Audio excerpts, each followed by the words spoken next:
Chapter 389. Arundel regained his calm. However, Soren's war was not over yet, because he had to teach Prince Hans a painful lesson. Otherwise, when he recovered, he would definitely threaten the west coast. Soren absolutely did not want to see another threat. As long as Prince Hans's fleet was destroyed, he would not be able to threaten Soren's rule of the west coast in a short time. This was because the time, energy and wealth needed to build a fleet was far more than the reconstruction of a legion on land. Only by destroying the navy of the southern island countries could Soren let his pirate leaders control the route to Arundel. South coast, the outer islands. South coast, the eastern kingdom. South coast, Arundel. When these three lines were connected, Soren's power would spread across the three seas, and his wealth would increase at an alarming rate. It might even exceed the total tax of a kingdom. At that time there would be a lot of things that could be done. Soren's financial, material and manpower were all in place. The power network connected by the three routes was like a C-shaped encirclement, and he could advance to his goal at any time. At that time the role of the red-haired female pirate, Adele Isabella, could be played. Soren's economic strategy would be completely formed at this moment. Dark Tide Strait. This was a very special route. Because this was the boundary between the dark tide fishmen and the human sea, the sea creatures had their own territory. Just like Soren's sea route would never easily enter the territory of the Naga sirens. There was a vast border in the sea, and the intelligent sea creatures divided their own territory. They would not be stupid enough to bring the vast sea into their sphere of influence, but they would never allow other creatures to easily enter their territory. Therefore, there were some places in the sea that could not be easily entered, especially when a large fleet was sailing. On land, it was like a legion under your command all the way to the territory of other countries. The most likely result of this was a war. The Dark Tide Strait was a demarcation point. The mutated dark tide fishmen had built their own kingdom at the bottom of the sea. They had magnificent cities and palaces, just like the other mutated creatures on the sunken continent, living a life that was almost isolated from the world. Marine creatures rarely communicated with humans. In fact, with the protection of the sea goddess, Soren still had a hard time interacting with the Naga sirens. Marine species were full of aggression. In Soren's memory, marine creatures were ranked at the top of the list of the most difficult places to gain reputation. It was even easier to gain friendliness with the ogres. Just send more meat. The ghost ship approached. On the side of the strait, there were densely packed pirate ships that were ready to set off. A few of them were large warships, but most of them were small fast ships. Due to the narrow terrain of the strait, fast ships could fight more flexibly, and it was convenient for the pirates to land and fight. Almost half of the pirate leaders under Soren's command came, but he did not see the half-elf first mate. The leader was the red-haired female pirate, Adele Isabella. Soren naturally guessed something, but he did not care. The southern island countries still had some military forces, and the coastline there needed to be controlled. Although Soren set off from Arundel later, he arrived at the Dark Tide Strait first. With the appearance of the ghost ship, the pirates immediately felt excited. This was the power of a leader. Since Soren's rise on the south coast, he had not tasted defeat. Naturally, the pirates under his command were full of confidence in the upcoming battle. Morale was accumulated through victory after victory. Perhaps some people like to use encouraging words to boost morale, but Soren believed that victory gave them courage. Words were actually very weak. Unless it was a desperate situation where there was no way out, the morale of the troops should be built up through battle after battle. Your Excellency Soren. The red-haired female pirate, Cyclops, Scarface, Knight, Giant and other pirate leaders gathered. They knelt down on one knee in front of Soren, bowed and said, "We are all ready for battle." As Soren's territory grew bigger and bigger, his status was naturally different. Although he was still the pirate king, some people thought that he had almost established a pirate kingdom. Pirates should be chaotic. But he established the Order of Pirates, although this order was accumulated with blood and slaughter. But order was order, and order would make rules. The rules belonged to pirates. Especially after Soren single-handedly defeated the navy of the southern island countries, some of his subordinates even proposed to reformulate the legendary Pirate Code. The ruler of the south coast, the beheader, the master of Modo, the protector of the sea goddess, and the protector of Arundel, Soren, to reformulate the legendary Pirate Code, to establish his supreme position among pirates. The king of the three seas. The pirate leaders under Soren believed that Soren was already qualified to be the pirate king who ruled the south, west and north coasts. And as Soren's right-hand men, their status should also be further improved. Prepare for battle. Soren's figure flew into the air. Flying allowed him to overlook the sea from a high altitude, and then easily found the approaching enemy in the distance. The enemy was entering the strait. Prince Hans probably never dreamed that the pirates of the south coast would ambush him here. For a long time, pirates did not dare to fight with the regular army. Soren should be the only person who led pirates to fight against the kingdom's navy in the past 100 years. This was not a personal grudge between pirate kings. Once the battle started, it was equivalent to declaring war on a kingdom. But Soren now had such confidence and strength because he was the real king of the sea. Boom! The muffled sound of gunfire rang out. When the enemy appeared in sight, the pirate ships immediately began to attack. The fast ships were full of pirates waving their weapons and shouting. These guys immediately threw the hooks in their hands after approaching the enemy's warships. A huge shadow emerged from the bottom of the sea. Not only did the figure of the mutant killer whale appear, but also another huge twisted body appeared. It was a sea snake with 3 heads. After the incarnation of the sea goddess descended, it became Soren's servant. Black flag. It's pirates. Prepare for battle. The black warships in front of them all hung the black flag that represented Soren's subordinates. When they saw that the number of enemies in front of them was no less than their own, the navy of the southern island immediately shook.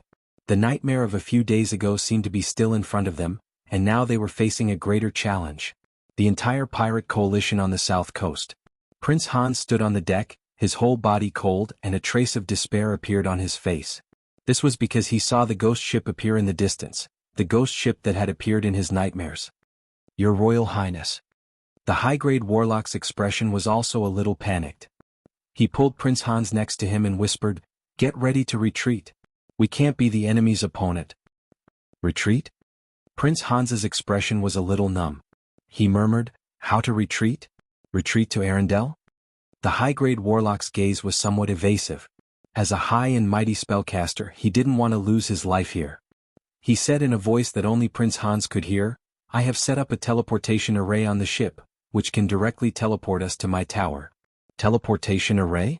Prince Hans's expression showed a trace of vitality, and he said with an ugly face, "What about them?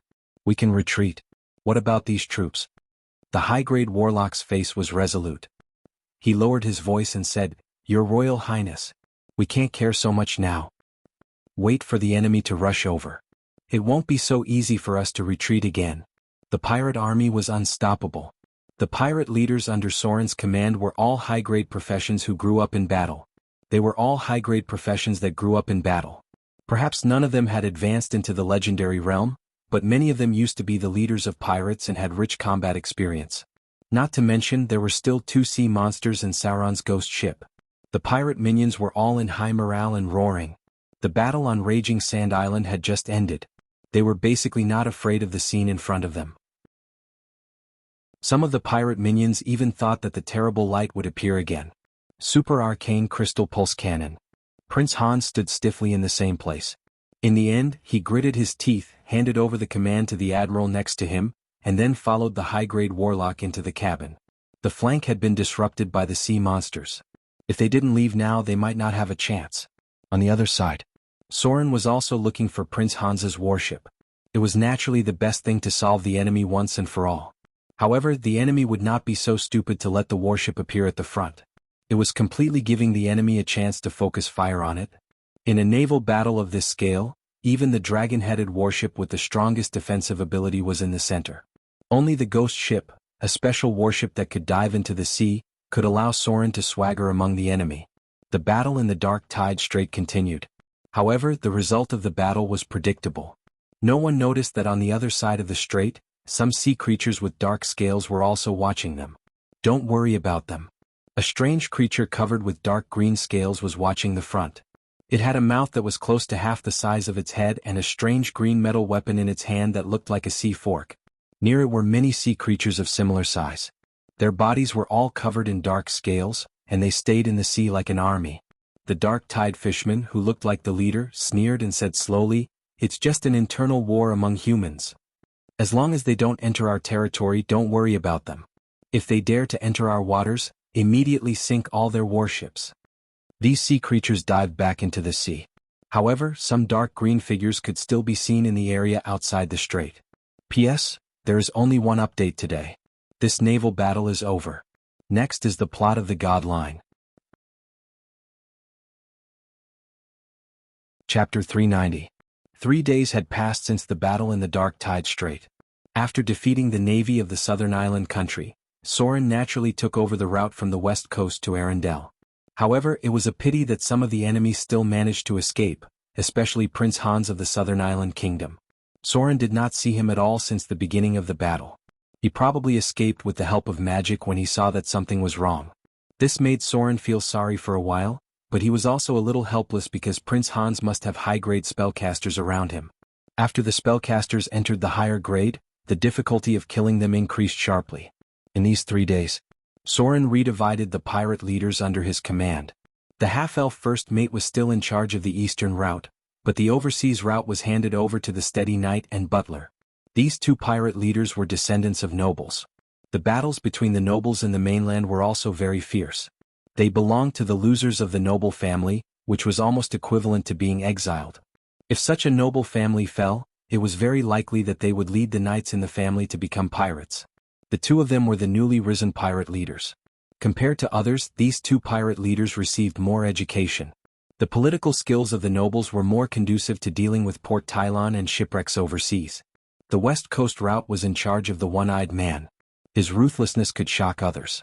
As for the red-haired female pirate Adele Elizabeth, who was most eager to be recognized and wanted to be on an equal footing with the half-elf first mate, she was a little disappointed recently. Although Soren let her take charge of the North Coast route, he also sent 2 other pirate leaders over. They were the brave giant, part of the giant bloodline, and the cruel and bloodthirsty Scarface. Although Soren defeated the navy of the southern island country on the north coast, it was the territory of the Vrykle pirates after all. This group of Vrykle pirates living in Iceland was very fierce. Naturally, Soren's men were also the kind who were good at fighting and killing. Dang dang dang. There was a knock on the door. Soren sat in the room, looked up and said, "Come in, Your Excellency." The red-haired female pirate came in and bowed her head. "What can I do for you?" Soren looked her up and down. Although she had been drifting on the sea all year round, the red-haired female pirate's skin was still fair. She was tall, slender, and well-proportioned.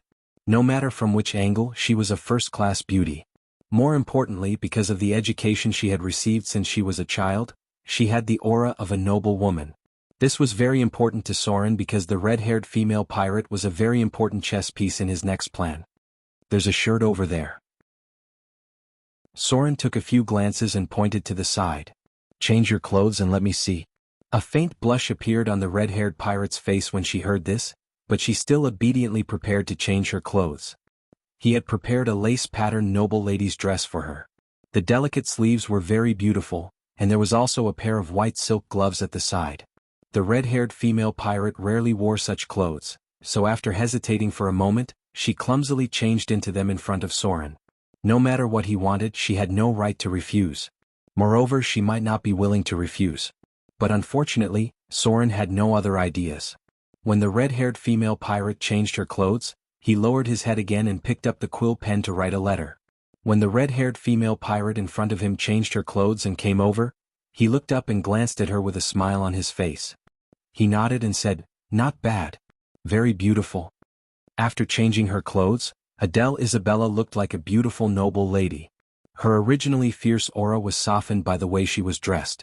In addition to the aristocratic education she had received, she looked like a noble lady from every angle. "There's a task for you to do." Soren took a few glances and his expression became serious. He looked at the red-haired female pirate in front of him and said in a deep voice, "There will naturally be other people to deal with the Vrykle pirates on the north coast. Although you are responsible for managing the route to Arendelle, I have more important things to teach you. This is a letter to Princess Anna of Arendelle. Take this letter to her. She will allow you to stay in the palace as her female companion. At the same time, she will bestow you with a noble title.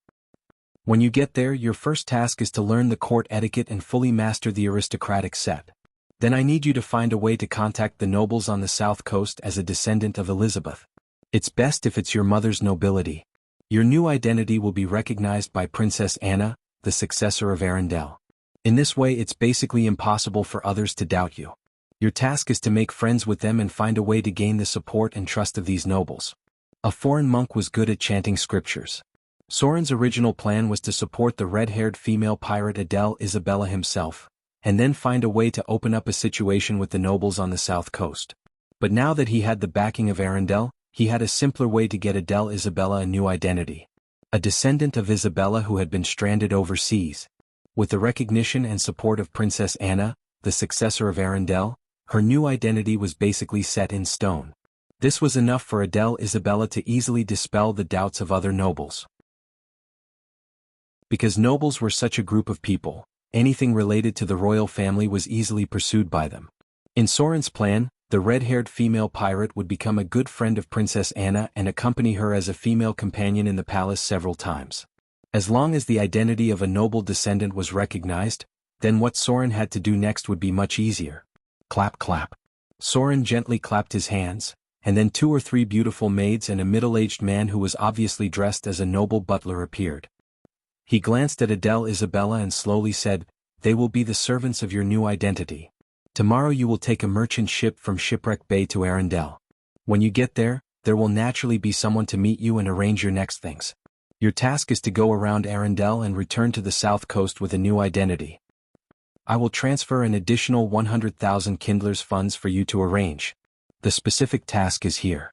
I will explain it to you in other ways later." Soren reached out and handed over 2 letters. The red-haired female pirate reached out and nodded with a serious expression. "I will never let you down again." Even if she was an idiot. At this moment she could also feel that Soren's plan was not small. It seemed that His Excellency the Beheader was preparing to extend his hand to the land of the south coast. What he was plotting was probably not simple. No matter how vast the sea was, it was still rootless duckweed after all.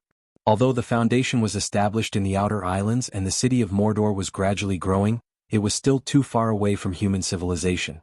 Many things needed to rely on the mainland for supplies, and the kingdom on the south coast was a place that Soren needed to enter. Otherwise he would be too dependent on Port Tylon. A pirate naturally could not blatantly extend his hand to the land. It would be too eye-catching. Soren's plan was very complicated. The identity of the red-haired female pirate was just the beginning. To achieve his goal, he needed to make more preparations. A day passed quickly. Adele Isabella embarked on a journey to Arundel. The middle-aged butler with a rigid expression tirelessly told her about the things that nobles should pay attention to, and she listened very carefully. This was a task that tested her acting ability, and women were naturally good at acting, so she was very confident about this task. The journey was calm. As Adele Isabella arrived at Arundel, all the people responsible for her were in place. Ms. Isabella. A low-key but luxurious carriage stopped at the port, and then carried her into the noble district of Arundel without attracting attention. The carriage finally stopped in front of a magnificent aristocratic mansion. There was already a row of servants waiting in front of the door. They were welcoming their new master, although no one had seen her yet. This was just one of the properties under her name. Adele Isabella was now a noble, rich, young, and beautiful noble lady. She not only bought one of the best mansions in the noble district in recent days, but also directly bought 3 shops in the central area near the port of Arundel. It was said that she ran her own chamber of commerce on the south coast and was ready to expand her business to Arundel in the south. Many people paid attention to this rich and beautiful noble lady. However, she seemed to be very low-key and refused all the visits from other nobles in Arundel. Occasionally, there would be people who wanted to test the background of this young, beautiful, and wealthy noble lady. However, they were all dealt a heavy blow. Only then did they realize that this lady's identity wasn't that simple. She was not a soft persimmon that could be easily manipulated. A woman who could expand her business all the way from the south to the north was naturally not simple. But the nobles in Arundel realized that she was not simple for the first time at a banquet in the palace. It was a banquet hosted by Princess Anna. And this mysterious, rich and beautiful noble lady, who was said to be a direct descendant of Queen Isabella, accompanied Princess Anna directly and sat on the left side of Her Majesty after the banquet began. P.S. There is one more update today. Chapter 391. Soren did not waste too much time. After he sent the blueprint for a new round of construction to the outer islands, he continued to prepare to complete the chain quest of the 4 elemental stones. Now he was getting closer and closer to the realm of legends. It was estimated that after completing these quests, he would be able to advance to the realm of legends. At that time he might be able to try to fuse the shards of divinity obtained from the quests, A sealed shard of divinity, which was said to come from a fallen evil god, was still a little dangerous. It required a very high will to fight against the remaining power of the divinity. Therefore, Soren was also hesitant about whether he should give the shard of divinity to Vivian to absorb. The will of the gods was a very troublesome thing. After all, Vivian was still too young. Her will was definitely not comparable to Soren, who had experienced so much. As time passed, it slowly spread. The matter of defeating the navy of the southern island countries was also brewing. Soren finally got a new legendary point, and he got two at once. Fog Sea Battle, Legendary Battle. In early March 1676 of the New Moon era, you single-handedly sniped the coalition forces of the southern island countries and the Vrykul pirates in the waters near Arendelle. In this battle, you severely damaged the enemy and repelled the navy of the southern island countries. The legend of the ghost ship gradually spread to the Frost Kingdom. The result of this battle is still brewing. There are faint rumors among the people that you are the guardian of Arendelle. Legendary Point +2, Dark Tide Sea Battle, Large Battle. In mid-March 1676 of the New Moon era, you led the pirate army near the Dark Tide Strait to attack the retreating army of the southern island countries. In this battle, you severely damaged the navy of the southern island countries and brought the west coast into your sphere of influence. With the victory of this battle, your reputation among the pirates has become higher and higher. Some people have even proposed to formulate the pirate code in your name that represents the pirate king. Legendary Point +3. The two legendary points were calculated separately. Perhaps because of the difference between these two battles, Soren got 5 legendary points this time. With the increase of legendary points, personal reputation would also increase, and more people would know about you. Normally, adventurers would only have around 10 legend points at most, which meant that they were quite famous in a certain area. Once a player's legendary points reached around 20 points, their reputation would spread far and wide. It was possible that many people in a kingdom would have heard of their legend. For example, when Soren had just become the Pirate King. When a person's legend points exceeded 30 points, the range of their fame would quickly expand. It could be said that their fame had already spread to half the continent. 50 legendary points was a watershed. If one wanted to advance further, one would either have to do something that would make one a household name, or find a way to spread one's name outside of the continent. Take Soren for example. Although he was quite famous among the pirates and had heard of him in various kingdoms, he was still a pirate. However, no one in the Underdark knew who he was. As for the other planes like the Bottomless Abyss, Bator Inferno, Elysium Wilderness, and the Grey Realm, they had no idea who Soren was. Frost Kingdom. Soren once again came to the Frost Kingdom, but this time he was not going to Arendelle. Instead, he was heading towards the Frost Mountains. This was the territory of the Ice Trolls. Although Soren already had the ability to challenge these creatures with amazing regenerative abilities, he did not have the idea of using them to level up his profession. Because these monsters were not easy to kill. Their regenerative abilities were too abnormal. More importantly, the trolls here had spell-like abilities. Perhaps because they lived in too cold an area, these ice trolls had mutated into spell-like creatures. They were creatures that could cause people to fail miserably. Moreover, there was a certain chance of encountering a troll witch doctor, a kind of spellcaster similar to a shaman. Rogues were naturally at a disadvantage against them. Monsters like trolls could grow their heads after being chopped off. Stabbing their hearts would be fine, which was not in line with Soren's fighting style. Moving along the cold Frost Mountains, Soren gradually entered a valley in the mountains. There was steep ice on all sides. As the number of creatures entering here began to decrease sharply, some elementals that were difficult to deal with appeared. Ice Elemental. Ice Elemental, Elemental, Grade 4. Challenge Rating. Level 10 Monster Level, 15, possesses spell-like abilities. Highest and lowest attributes, 22 and 10, total attribute points, 90 to 100. Special abilities, Elemental Armor, Ice Lance, Elemental Characteristics, Cold Characteristics. Challenge Difficulty, A. Elementals were all supernatural creatures. Basically, they were around Grade 4. They were difficult enemies for ordinary people to deal with.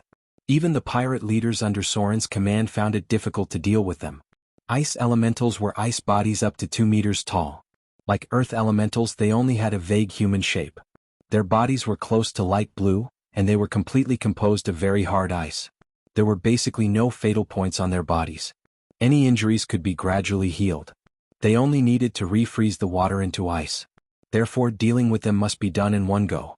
As they entered the territory of the ice elementals, The legendary curved sword, Icing Death, began to emit a cold light. When the nearby temperature was close to zero, Icing Death would automatically emit a strange light and then extinguish the nearby flames. It could reduce the cold damage that Soren received. This level of battle was not difficult for Soren. He easily defeated these ice elementals, and then gradually went deeper into the altar. The real highlight was the giant elemental that appeared after taking away the elemental stone. The last time it appeared was a legendary earth giant. This time he did not know what would appear. After all, Soren did not fully understand it. The altar was very similar to the one he saw last time. Soren approached carefully, then groped around the altar and soon found the elemental stone, water. Rumble. When he took out this elemental stone, the ice under his feet immediately began to shatter, and then a huge arm suddenly stretched out from under the altar. The ground cracked in all directions like a spider web. It was only the size of an arm, but it had already reached the height of Soren. Rumble. A huge body appeared. A creature with an upper body made of ice and a lower body made of spiral-shaped water like a whirlpool appeared. Ice Jin. Demigod, damn it. Soren's face changed slightly. In a flash, he escaped into the shadows and then fled out of the valley. The elemental Jin were all demigod creatures, much more powerful than the elemental elders. Some could even directly fulfill the wishes of mortals, just like the legendary magic lamp. Such an enemy was not easy to deal with. However, just as Soren fled out of the valley, the ice Jin rushed out of the ground and suddenly said, "I'm finally free." Mortal. Did you release Coronagus?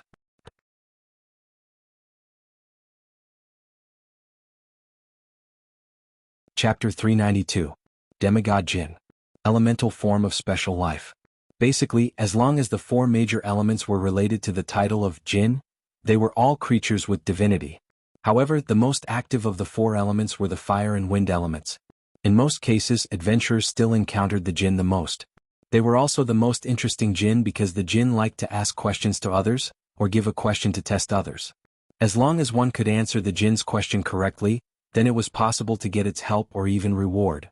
This was the same whether it was good or evil because the Jin were basically neutral creatures. There were some special legendary items in this world. Could be a magic bottle or a magic lamp. There were sealed or trapped demigod Jin in it. If one could find them, they could control the Jin and make it serve them, but there were also corresponding rules. Because the elemental life had its own contract, the Jin rarely intervened in the affairs of mortals. It seemed that there was no need to fight.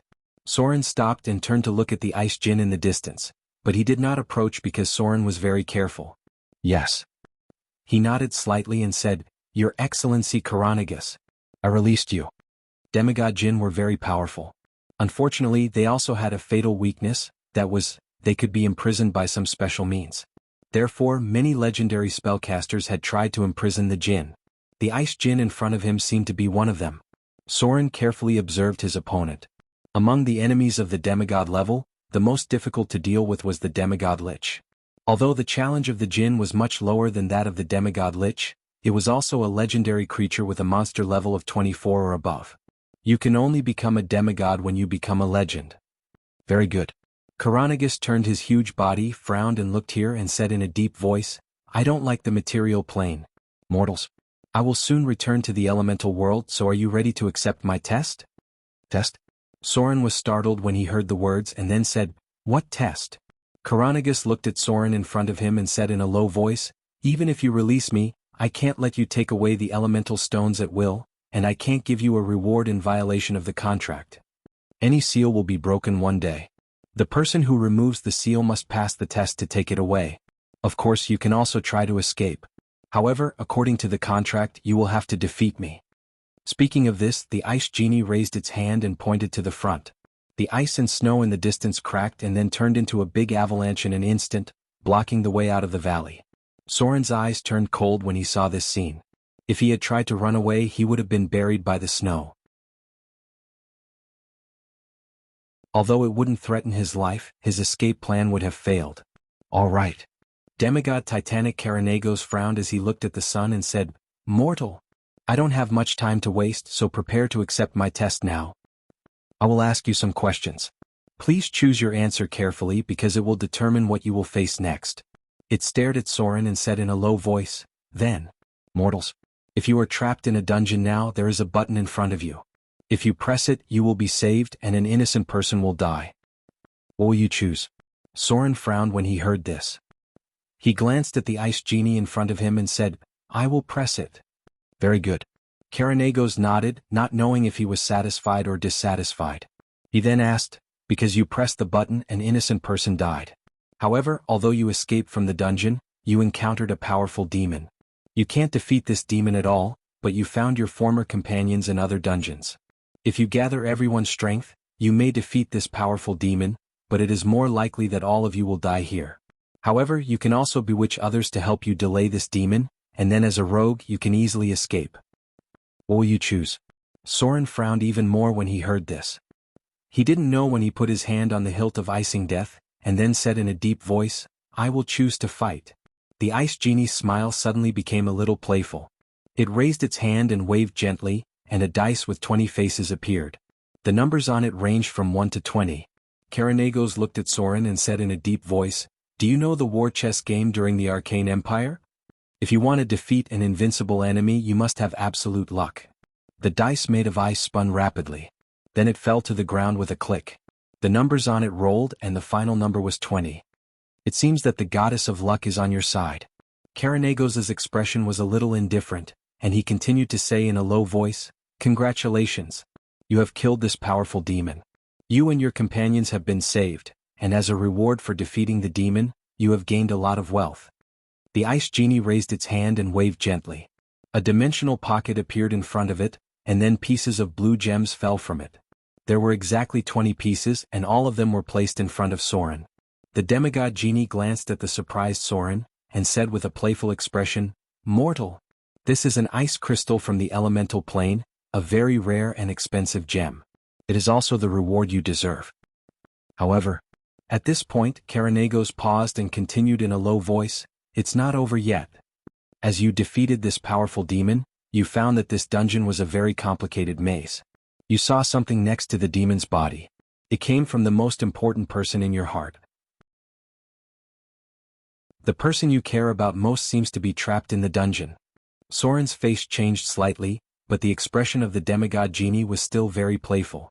It said in a low voice, You are ready to enter the dungeon again to find the person you care about most. But there was a disagreement in your team. Some of your companions, after experiencing the battle that could be said to be a fluke victory, thought that they should leave here first instead of putting everyone in danger for one person. Half of them supported you and were willing to follow you back to the dungeon. And the other half opposed you and were ready to leave here and find a safe way out. But at this time a demon's shadow appeared. It accused you with insightful words and told others that your original plan was to let them out to delay the demon, and then you were ready to run away. Your companions believed it. Because the demon's words were so bewitching, you finally became alone, and your companions decided to leave here. At this time, what will you choose? Will you go with them to find an exit out of this dungeon maze? Or will you return to the dark and dangerous cave to find the person you care most about who may be trapped here? Soren looked up at the demigod genie and said without hesitation, I will choose to go back to find the person I care most about. As soon as his voice fell, the demigod genie nodded, then raised his hand and waved, and some monster shadows appeared out of thin air in front of him. Very good. Karanagos continued in a low voice, You choose to return to the depths of the dungeon, and your companions go to find an exit out of here. It's quite dangerous here. Because you just met a demon that you can hardly defeat. Soon you will meet a new enemy. A strong Tauren warrior. The light of magic emerged. The demigod genie seemed to cast some kind of summoning spell, and the shadow of the abyss appeared in front of it. Then, a strong Tauren with a height of 3 meters and full body armor appeared. It held a battle axe that weighed more than 300 pounds in its hand. After it appeared, it roared at Soren and swung the huge battle axe at him. Unfortunately, Karanagos' expression seemed to be quite interested, and he continued in a low voice as if he was explaining, You met a Tauren from the bottomless abyss. It may not be as strong as the demon at the beginning, but it is still quite difficult to deal with. Rumble. The ice on the ground was split by the battle axe, and Soren leaped to avoid the enemy's attack. At the same time he pulled out his curved sword with a clang. This test seemed to be a bit interesting. In his past memory, it seemed that only a very small number of demigod djinns could do this and turn a simple problem into the current situation. And one of them seemed to have the name Nagus behind it. Clang. Soren swung his sword to block the attack of the Tauren from the abyss. His whole body could not help but take 3 steps back under the huge force. Then he turned around and swung his sword, leaving a mark on the Tauren's solid armor. A creature level of more than 15. This was a demonized Tauren that was teleported by mid-grade and high-grade summoning spells. There were many such Taurens in the abyss because one of the powerful demon lords was a Tauren. Roar! A dull roar sounded. The Tauren from the abyss stepped on the ground, and a wave of air raged around like a shock wave. Then it locked onto Soren's position with its scarlet pupils and swung the heavy battle axe again. Shadow strike. Sword form, beheading.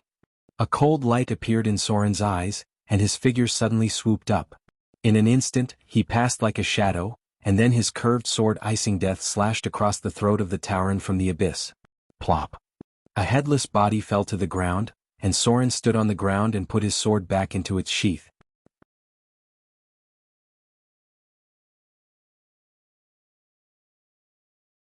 Chapter 393. Blood gushed out from the wound. Soren stood there expressionlessly, but he didn't relax at all. The demigod Ice Genie didn't seem to be too surprised by this result. Instead, it continued to say in a low voice, "The enemy in front of you doesn't pose a threat to you, but as you entered the depths of the dungeon, there was a strange noise from the ground, followed by a wave of sharp arrows flying towards you. It seems that you have triggered some kind of mechanism." As soon as it finished speaking, it raised its hand and waved. The ice on all sides suddenly turned into ice arrows and attacked Soren directly. Clang, clang, clang. Another curved sword appeared in Soren's palm. The 2 swords in his hands turned into a stream of light that blocked the ice arrows coming from all directions. At the same time, he rolled back 3 meters, held the 2 swords in front of his chest, and vigilantly watched the demigod Ice Genie in front of him.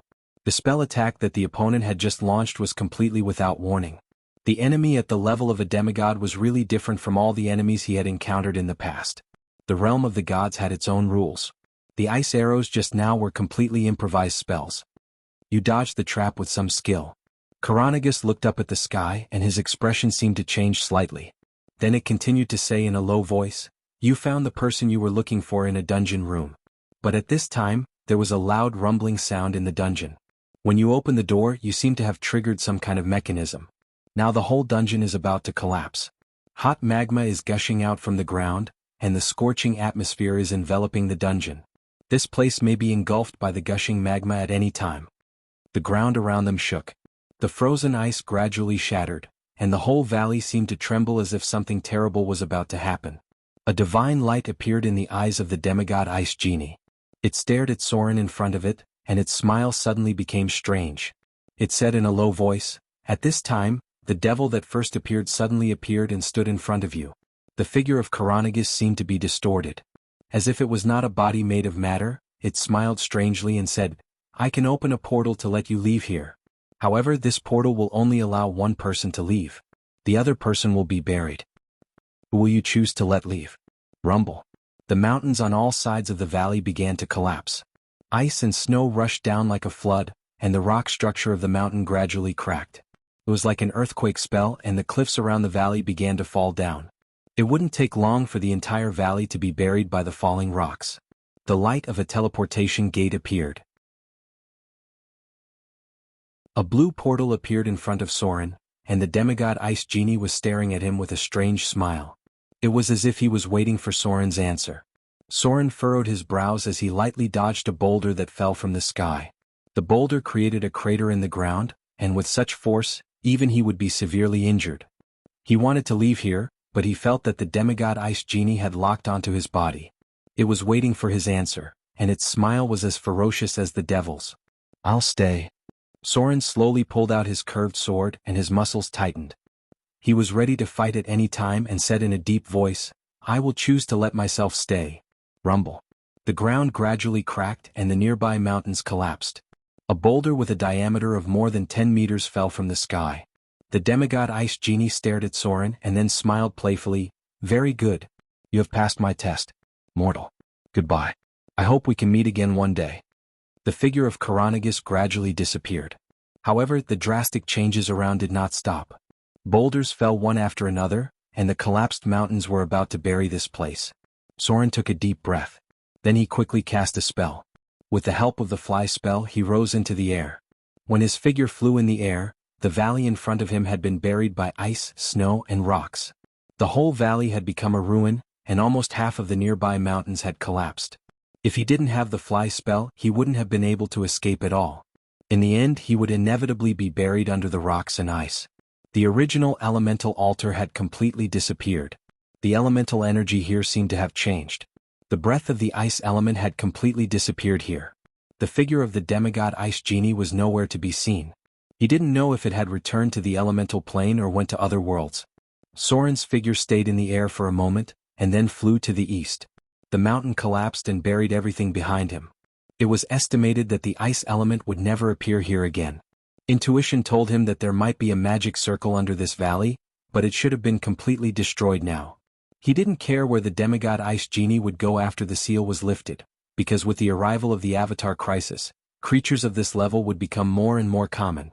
But he didn't know why. He always felt that the demigod wind genie was a bit strange.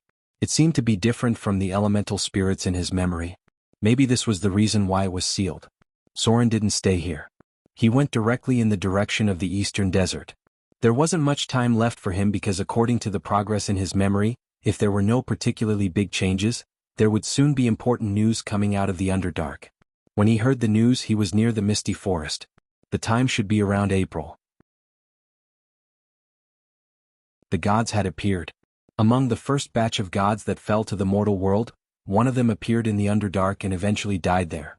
Note: for details, please review the chapter near Whiterun. It mentioned the gods who fell to the mortal world at that time. 3 days passed quickly. Soren crossed the snow plains and left the cold country from Icewind Valley again. He didn't go to the elves' territory because recently he heard that the elf kingdom was not very stable. The Droll Church seemed to have a fierce conflict with the elf god system, so many legendary Droll were dissatisfied with the elf royal family. The Droll organization's recent actions were quite abnormal. People who paid attention could basically feel that they were planning something, but because it was difficult to sneak into the Droll's territory, there was no specific news yet. Note: for details, please review the chapter near the elemental stone, Earth.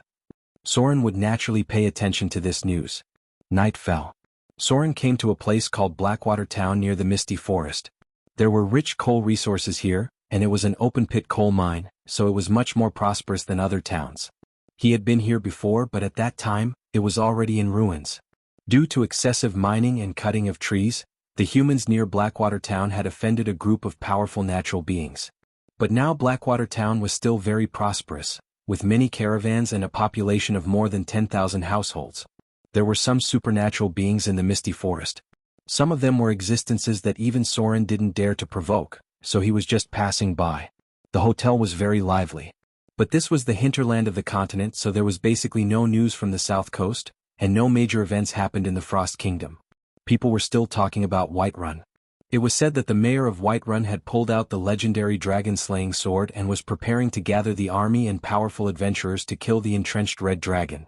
The cunning ancient red dragon had yet to reveal its identity, so Soren knew the fate of the mayor of Whiterun almost without thinking. He just hoped that this time there wouldn't be too big of a deviation, and Whiterun wouldn't decline so quickly. Because the decline of Whiterun meant that the environment in the surrounding area began to deteriorate, and other races gradually launched attacks on humans. Humans had a greedy nature. If they were strong enough, other races would naturally retreat, but once they declined, hatred and desire would reignite the flames of war. Soren sat in the room and pondered, playing with the elemental stone, water, in his hand. Item type: elemental stone, water. Item grade: legendary, grade 1. Item description: a special treasure from the water elemental plane, a stone formed by the spirituality of the water elemental. It has been endowed with special magic, and when activated, it can cast powerful spells. It doesn't seem to be a single item. From the patterns on the edge, it can be seen that it used to be part of something. Requirements: none. Special effects: summon water elemental 7 days once, ice storm 3 days once. Compared to the earth elemental stone, the water elemental stone was a little less practical. The water elemental it summoned was much weaker than the earth elemental, and its speed was not as fast as the wind elemental. However, its combat power in the sea was amazing. Among the 4 elemental summons, the fire elemental was the most practical because it was a burning flame. As long as it walked around, it could cause damage to the enemy, and it had a crushing effect on many weak enemies. As for the spell, Ice Storm, it was an AoE spell. Although it was not as good as Soren's Stone Skin, it was still useful. Ice Storm, level 4 spell summons an Ice Storm to deal AoE damage to enemies within 20 to 40 meters. Enemies in the area will receive 18 points of blunt damage and 12 points of cold damage. Enemies in the area will receive -4 points of attack and have their movement speed reduced. The effect of the reduced movement speed is determined by the enemy's constitution. This spell's damage was not as good as the level 3 Fireball spell. However, it had one advantage: it could freeze the enemy and affect their movement speed. It was a relatively common spell. P.S. Today's update.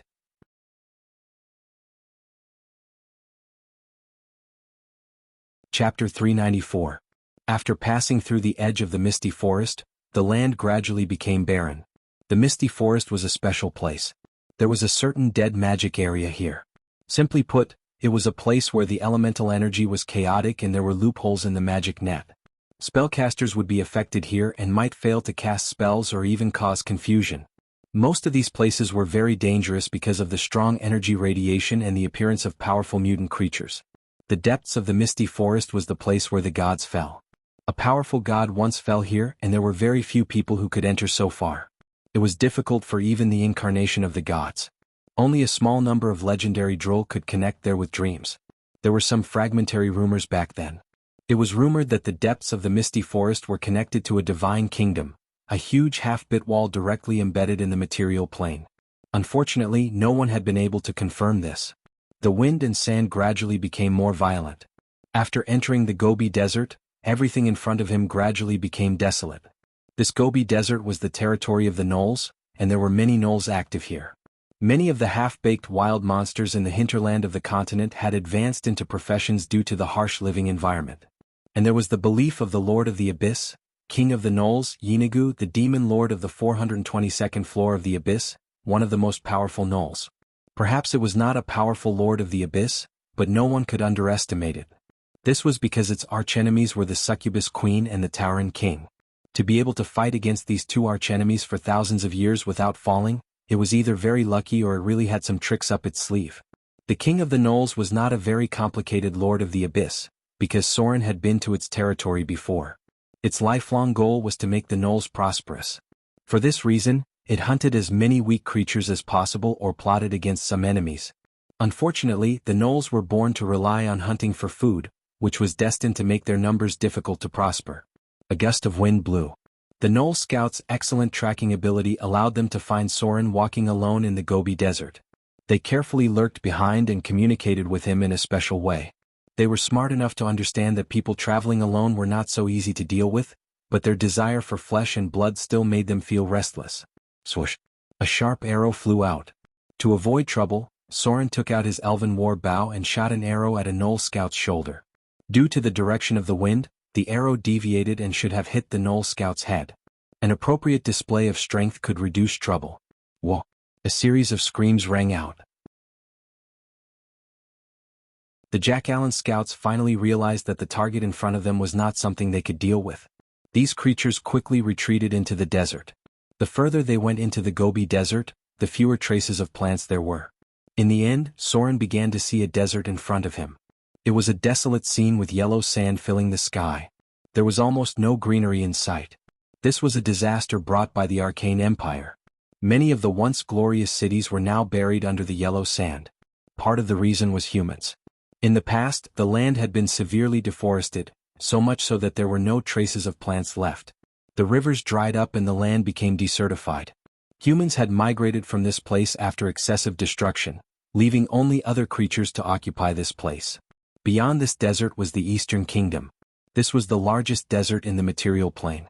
It would take a few days to reach this place even if he used flight. Soren's goal was to reach the inner part of the desert. To do so, he needed to find a city in the desert. Oasis. Since the environment began to deteriorate, some of the noble droll came here. They formed the legendary Tree Shepherds, and had been trying to create greenery in this harsh desert for hundreds of years. This was a very difficult task because it was difficult to repair the deteriorated environment. Moreover, there were still remnants of radiation in many places. The tree shepherds were another branch of the Druil. They rarely interfered with the affairs of the continent. Their task was to plant plants and build oases in the desert. These tree shepherds had a very high reputation in the desert. They were the ones who built the oases on the eastern trade route. Note, the details are mentioned near the Elven Kingdom. Finding an oasis was not easy. This place was unfamiliar to Soren as well. He could only rely on flight to determine the direction and follow the traces of life in this barren land. The first day, he had to spend the night on the sand dunes and continue his journey in the morning. As they gradually went deeper into the desert, some dilapidated buildings appeared in front of them. They were magnificent buildings that looked like the pyramids of Egypt. Unfortunately, they were now damaged beyond recognition. They were surrounded by yellow sand. If they wanted to enter, they could only dig out a tunnel. This was very dangerous. Soren had almost been buried by the quicksand in the past. The land under his feet used to be a city, but it was now an ancient ruin in the desert. Apart from the occasional adventurer who came here to look for wealth, no one would easily enter this place. This was because there were too many dangers. This desert had buried almost a third of the cities of the Arcane Empire. There were also ancient monsters that were sealed here. Exploring this place was equivalent to exploring a city. It was a very large project. Most of the time you could not even find the way out. You had to dig a path yourself. The most dangerous place was the Eastern Kingdom. There were many ancient ruins under the monks' monastery. Many of them were sealed with terrifying monsters. Half a day passed just like that. Soren finally saw a green area in front of him. This was because he saw a river in the desert. Tall trees were neatly distributed on both sides of the river. These were not natural trees. They were planted and modified by humans. The work of tree shepherds. Since he found a river, it meant that there was an oasis nearby. Soren could not help but quicken his pace and move forward. A city wall made of sand and stone appeared. A tall flagpole was erected at the city gate. This place was completely different from the hinterland of the continent. The whole city was surrounded by sand and wind. The traveling caravans did not use horses. Instead, they used camels. The camels were carrying heavy goods. Beside them, there were Eastern merchants wearing Arabian-style clothes. Many of the surrounding buildings were built with sand and stone, giving off a rough and desolate feeling. Soren entered the city in the desert.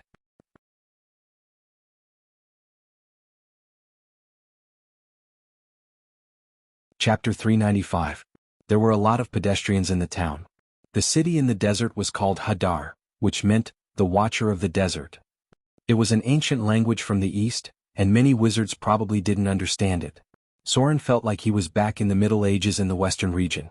The mixed population was a bit like Jerusalem with both desert people and Westerners, and they were trading with different accents.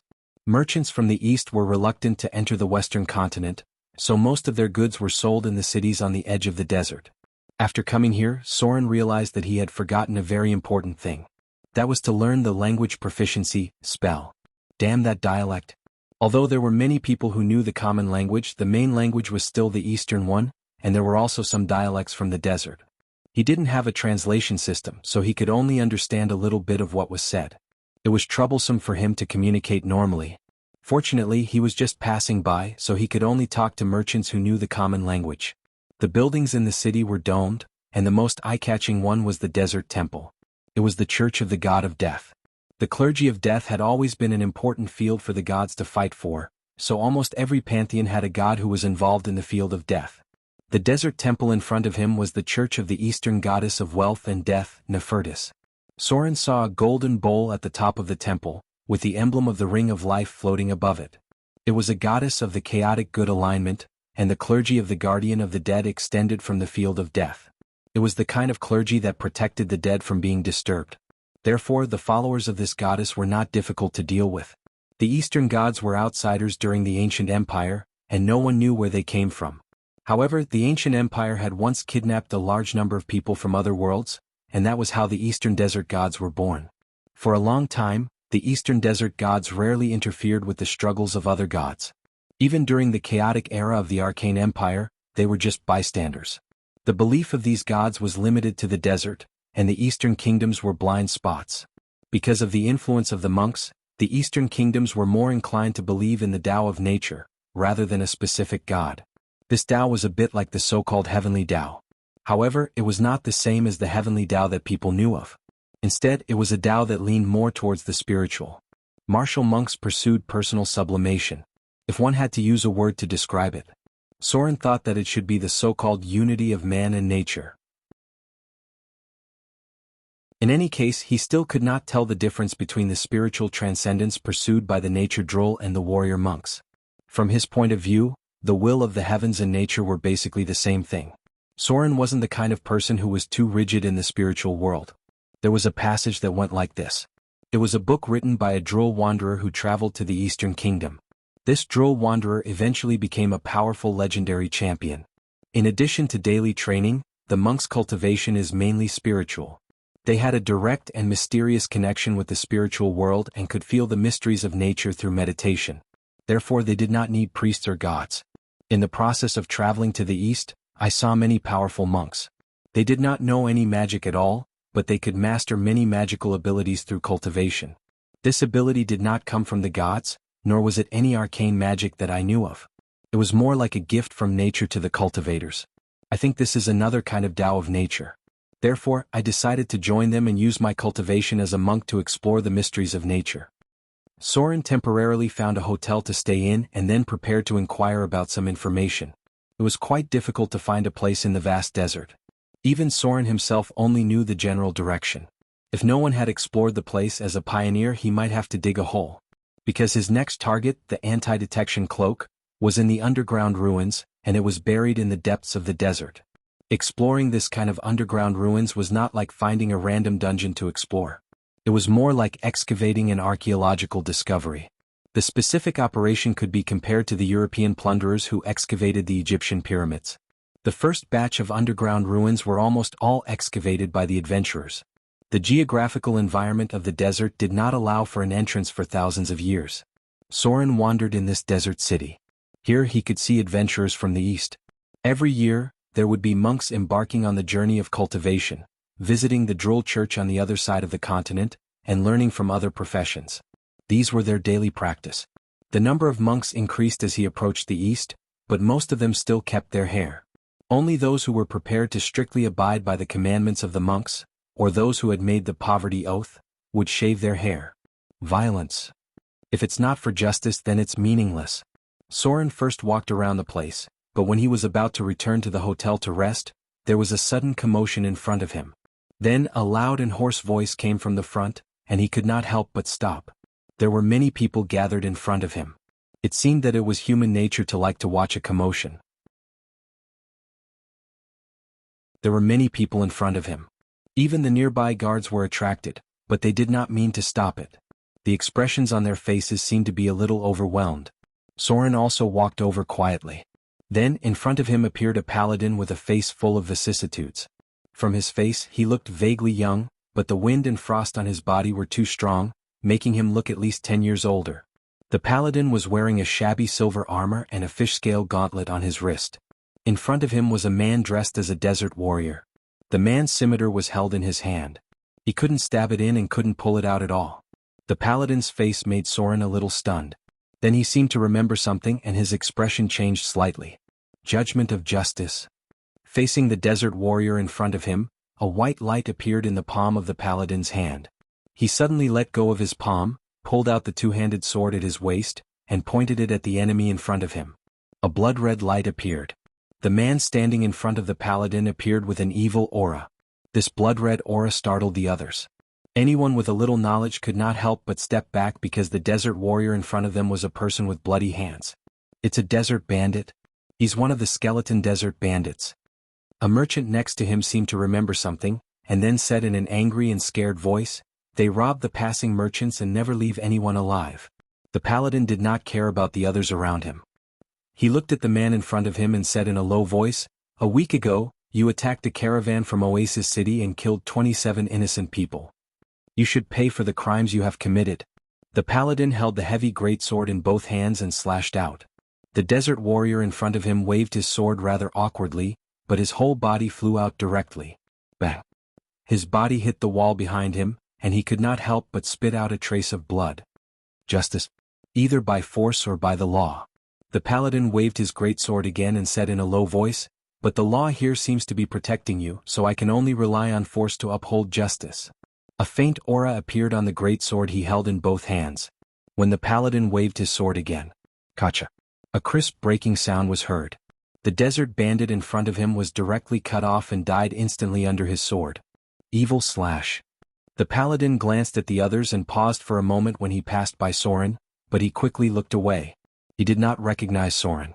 He came to the body of the desert bandit, leaned over the body and whispered a few words in a special language. Then he looked at the stiff guards around him, picked up the body with one hand and walked out of the city. The others did not hear what he just said. However, when Soren heard the strange language, he could not help but be startled because he was very familiar with this passage. This was a very ancient language. It was impossible to even find out where it came from, but the translation was roughly like this. In the name of justice, avenge the weak. In the creed of the paladin there was a very important sentence. Sympathize with the weak, protect the women and children. Perhaps even Soren himself did not expect that his words would really let the young paladin he met in the City of Wealth embark on the road to become a holy avenger. But it seemed that he had not completed his test because the real holy avenger was not what Soren saw now.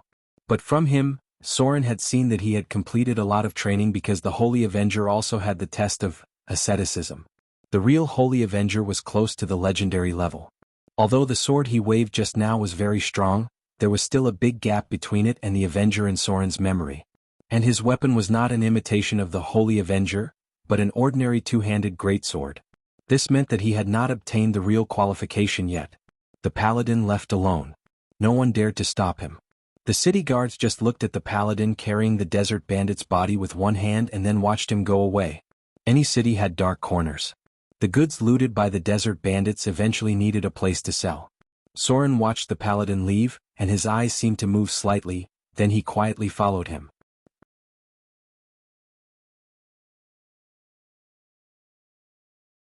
Chapter 396. Soren was far behind. The other party's strength was not what it used to be. If he got too close he might be discovered. As soon as the paladin left the city, Soren noticed that someone was rushing outside.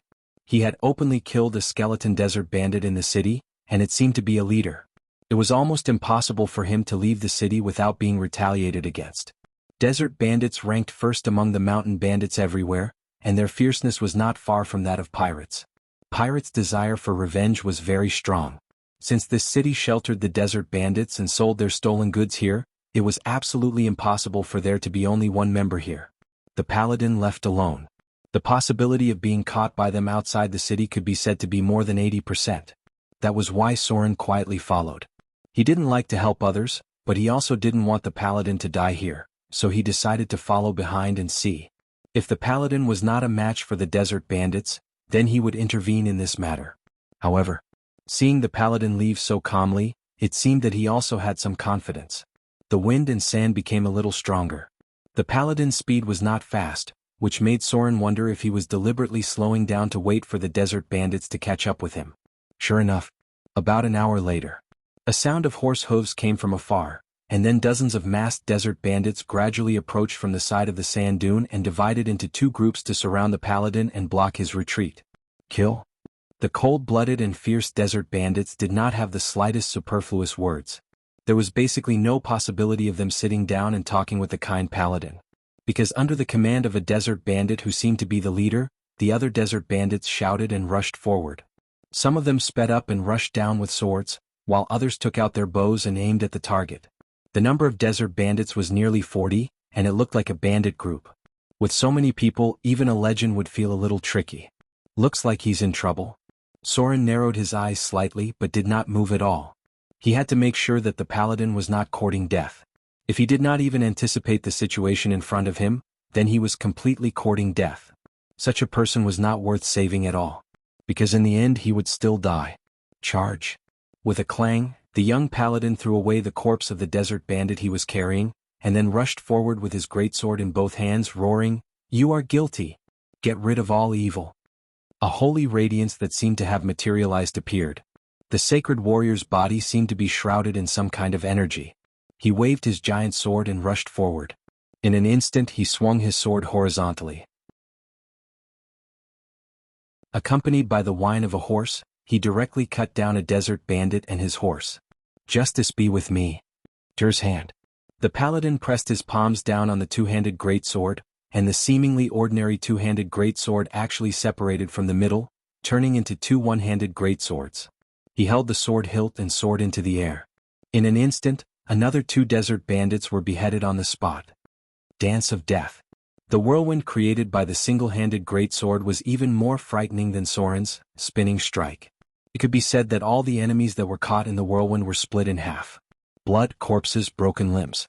At this moment, the violence shown by the young paladin seemed to have a tyrannical aura.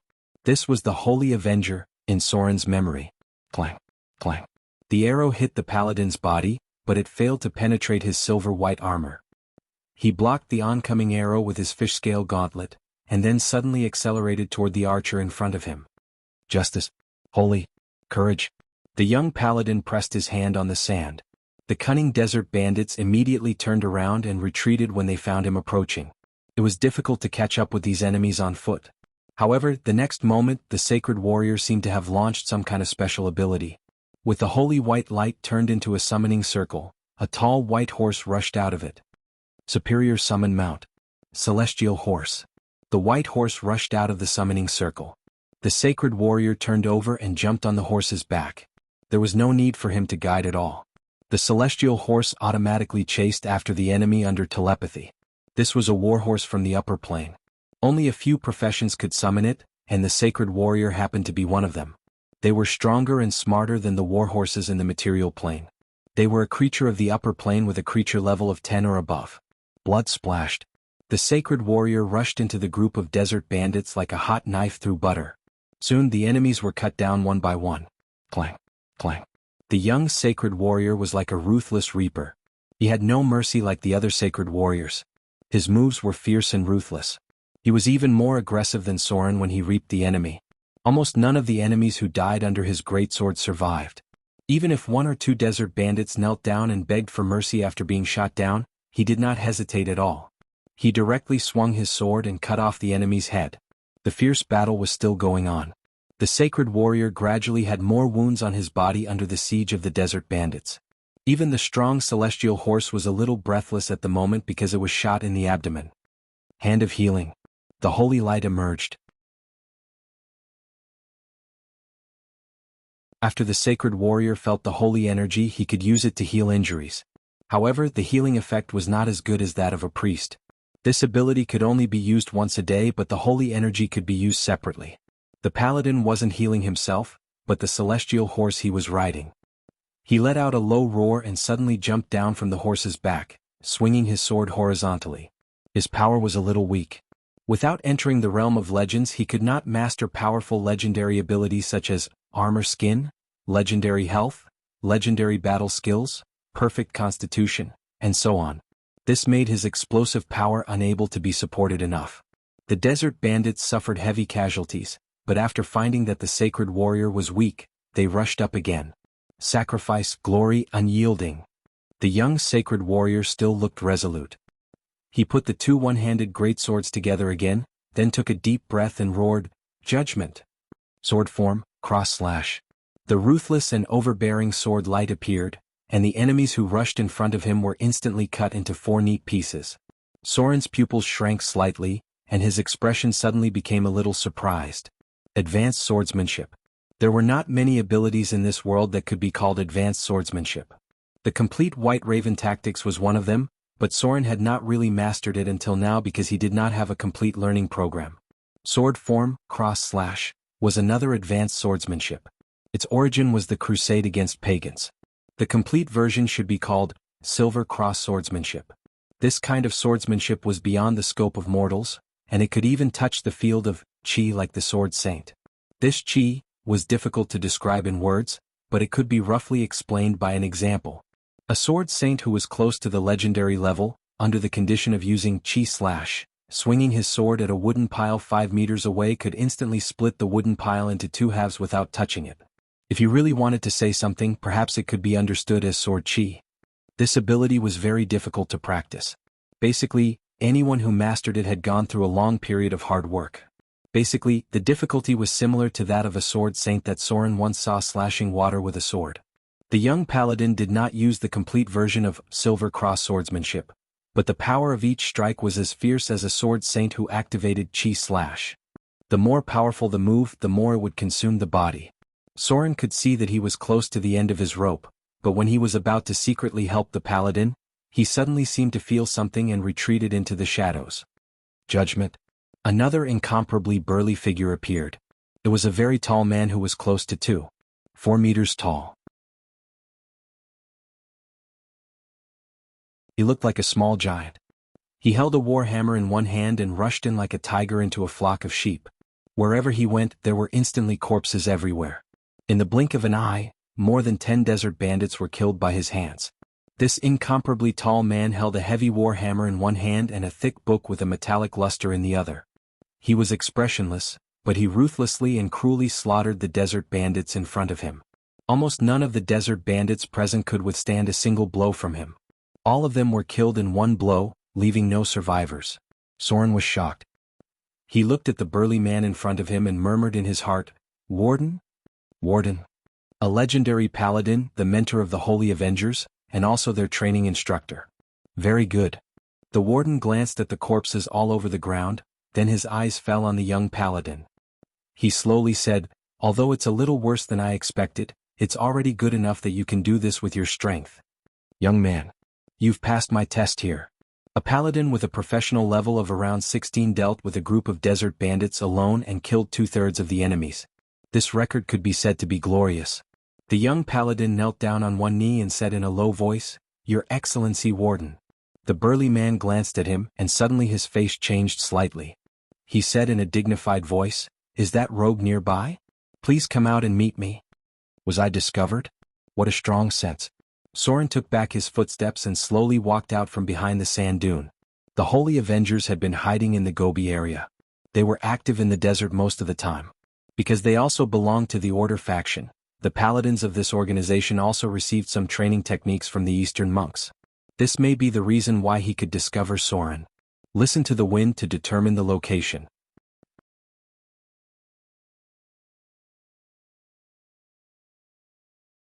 Chapter 397. There were many special training methods in the Eastern world. For example, the ascetics of the East had a special ability called Wisdom, which was more powerful than the legendary ability Sixth Sense. In addition, the training methods of the Eastern monks could also give many additional abilities such as Fleetfoot, Wind Detection, Hidden Weapon Deflection, and so on. Many of these abilities were universal and could be mastered by other professions. Among them, Droll and Blade Master were the professions that learned the most from the monks. The warden in front of him should also have mastered some special ability. He was able to find Soren's trace when he just moved, so he didn't need to continue hiding. He walked out directly and said in a deep voice, "Your Excellency. Long time no see." Hearing Soren's words, the warden's clenched warhammer fell slightly and frowned. "Who are you? Have we met before?" Soren's words were a psychological hint that they had met before. In this way, the possibility of the opponent directly attacking him was very low, which made it easier for him to say what he wanted to say next. "We met a long time ago." Soren glanced at the paladin next to him. The young paladin did not recognize him because Soren was wearing a cloak at the moment. At that time, Soren did not have the momentum he had now. As long as Soren was not willing to expose himself, even people who had met him before would not recognize him easily. He glanced at the warden in front of him and said in a deep voice, "Actually, I'm just passing by. But since I've met your Excellency, I'm going to make a deal with you." "A deal?" The warden's expression was a little surprised and he said in a low voice, "What deal?" The one in front of him should be a legendary rogue. Whether he was evil or not, he was not sure of winning. And fighting with a legendary rogue, the paladin next to him was likely to be affected. He did not want a young seed to fall here. The number of Holy Avengers was very small. Most of the paladins were gathered under the Lord of Light. Compared with the Avengers who were fierce and decisive, the Lord of Light's deal was more in line with the beliefs of the paladins. For example, exterminating all evil was one of the creeds of the Holy Avengers. They advocated cutting the weeds and eliminating the roots, showing no mercy to the enemy, but other Saint Samurai advocated treating captives well, not attacking the unarmed, those who have committed lesser sins can be forgiven if they repent, and so on. Using the desert bandits in front of him as an example, the Holy Avengers would kill them all, while the Orthodox paladins might let some of them go. Soren stared at him and said in a low voice, "I heard a piece of news by chance. Perhaps this information will be very useful to you. However, if you want to get information from me, you have to pay a price. It just so happens that I have a favor to ask of you." Thieves' Union? Or rogues from other organizations? The warden frowned slightly and said in a deep voice, "What news? What do you want?" Soren smiled and said, "I accidentally heard a piece of news during my travels. I know where the gem on the Holy Avenger, Karsamir, is. I know you've always wanted to repair this divine artifact, so I thought you'd be interested in this news." Holy Avenger? The warden was a little shocked when he heard this. He couldn't help but take a step forward, locked his eyes on Soren in front of him and said in a deep voice, "Are you sure you know where Karsamir is?" Holy Avenger, Karsamir. A +5 divine artifact, and one of the most powerful weapons in the mortal world. However, it was not complete now because this divine artifact still lacked the most important part, which was the Eye of Tyr. The eye of the previous god of justice. This eye was similar to a gem. It could be used to repair the Holy Avenger Karsamir and turn it into a real divine artifact. For a long time, the Holy Avenger organization had been looking for its whereabouts, but unfortunately there had been no clues. Naturally, Soren had never seen this eyeball before, but there were clues about it in his memory. That was something that Soren couldn't get at the moment, but he didn't mind telling the warden in advance. "What do you want?" The warden's expression gradually calmed down and he said in a deep voice, "I'm curious about what a rogue would want from us." He believed it. Because if it was an ordinary profession who said this, he would probably scoff, but if it was a legendary rogue, then the credibility was quite high. Among many professions, rogues were the easiest to inquire about information. "It's nothing important." Soren glanced at him and said slowly, "I know that your organization has been active in the Gobi Desert for so many years. I want a map here, but not an ordinary map. I want a map of those ancient ruins. One of the ruins has something I need, so this is a fair deal." There were many dangerous ancient ruins in the desert. Many places were remnants of the Arcane Empire. The paladins also secretly monitored these places to prevent the terrible monsters sealed in them from appearing. The energy radiation had produced many mutant creatures. The existence of ancient evil creatures had always been a great enemy of the Eastern world, and the paladins also shouldered part of the responsibility of the Eastern monks. Map. The warden was silent. As Soren said, this was not something too important. The worst result was that the rogue in front of him had opened some dangerous places. Even without a map, if a legendary rogue insisted on looking, he could still find what he was looking for. "Where is it?" The warden looked at Soren and said in a deep voice, "Tell me where it is first. I'll have someone send the map to you." The paladin's words were more reliable. Soren glanced at him and said slowly, "In a beholder's nest in the Underdark, it is currently in the hands of a Death-Eye tyrant. With your ability, you should be able to ask a legendary wizard to use prophecy. As long as you use prophecy, you can know the truth of the news. As for the specific location, I'll tell you when the map is sent." Prophecy had great limitations. But as long as there were certain clues, it would not be so difficult to determine whether it was true or false. Even if he couldn't directly predict the location of Tyr's eye, he could do it in another way. For example, whether or not the Holy Avenger, Karsamir, was there, whether or not an item from the God of Justice, Tyr, was in its hands, or using another method to make the prophecy. As long as there were clues, there were many things that could not be completely covered by magic shielding. The paladin in front of him could determine the truth of the news as long as he changed his method. Of course, this was the case where Soren was telling the truth, and the legendary prophecy could only be confirmed. If there was nothing he said, it was basically impossible to get any clues just by using Tyr's eye to prophecy. The warden looked at Soren deeply and then said in a deep voice, "Okay. As long as the news is true, the things you want will be sent soon. Let's go." The legendary paladin turned and left, as if eager to confirm the authenticity of the news. But before he left, the young paladin couldn't help but look at Soren a few more times, as if he felt that he was a little familiar. Although Soren didn't say the specific location, as long as the news was true, the Holy Avenger's strength could still be found. But the price would be huge and they had to find the Death-Eye tyrant in the Underdark first. Even the warden in front of him might not have much confidence in dealing with such a monster, not to mention that he had an eye from a god in his hands. A day passed quickly. The Holy Avenger's movements were fast. Almost at noon on the second day, Soren got what he wanted. A map marked with most of the ruins in the desert. Soren could determine whether it was true at a glance because even if he wasn't too familiar with the terrain of the desert, he still had some impressions of the locations of the ruins that were tracked by many adventurers in the past. He vaguely remembered more than 70% of the desert ruins on the map. As for the place he wanted to go, it was naturally marked on the map. There was a baler in the deepest part of the ruins, and there was an obvious mark on the map. Soren's memory coincided with this because the Holy Avenger was among the people who sealed the baler. This was a baler with a monster level of 27. The thing Soren was looking for wasn't in the place where it was trapped, so it shouldn't have much interaction with this monster. Nearly half of the things on the map were marked. From golems, evil creatures, demons all the way to devils, there were many places where things were clearly marked. Such a map was only in the hands of a small number of powerful organizations, and he only got half of it in the Eastern world. Soren told them what he knew. As for whether they could get it or not, it was up to the paladins. The Underdark was full of danger and it wasn't easy for them to enter. It must be a legendary party to complete the mission. Now that I've got it. Soren didn't need to stay here, so he went directly to the underground ruins. But before that, he needed to hire some people to find a way to dig a passage into the ruins. Although these ancient ruins were buried by the desert, many things inside were still intact. If necessary, Soren could dig a passage himself. Of course. He definitely needed to prepare some tools in advance and see if he could recruit some cannon fodder.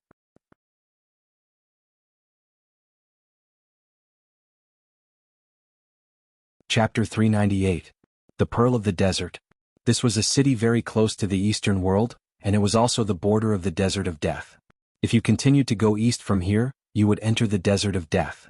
It was a very dangerous place, and it was also the gathering place of Naruto's believers. There were many clergies in the realm of death, but the most evil were undoubtedly the believers of Naruto. This ancient god was known as the enemy of good, the abomination of life, the emissary of darkness, the king of gloom, the reaper of flesh and blood, and so on. Since he appeared until now, although he had risen and fallen many times, he still had not fallen. This was one of the few surviving ancient gods of death. Naruto's believers did not need a reason to attack others, because their doctrine was to reap lives. This god of death hated life and hated living creatures. Soren's figure came here. In this bustling desert city, there were not many people like him from the mainland. This was the territory of the desert people, and people of other races rarely went too deep. In the center of the city was a towering palace, and the walls on all sides were carved with exquisite reliefs. At the top of the palace was a huge statue of the undead bird. It was said that the undead bird once appeared here and was reborn in the flames, so this place had always been a thorn in Naruto's side. There were many people in the Adventurers Guild. Soren unexpectedly saw elves, dwarves, and halflings, but most of the elves who came here were droll. Since the Eastern monks' practice spread to the mainland, many droll would travel to the Eastern countries. "What can I do for you?" An Eastern woman with a veil and a slender waist appeared in front of Soren. She was the receptionist of the Adventurers Guild.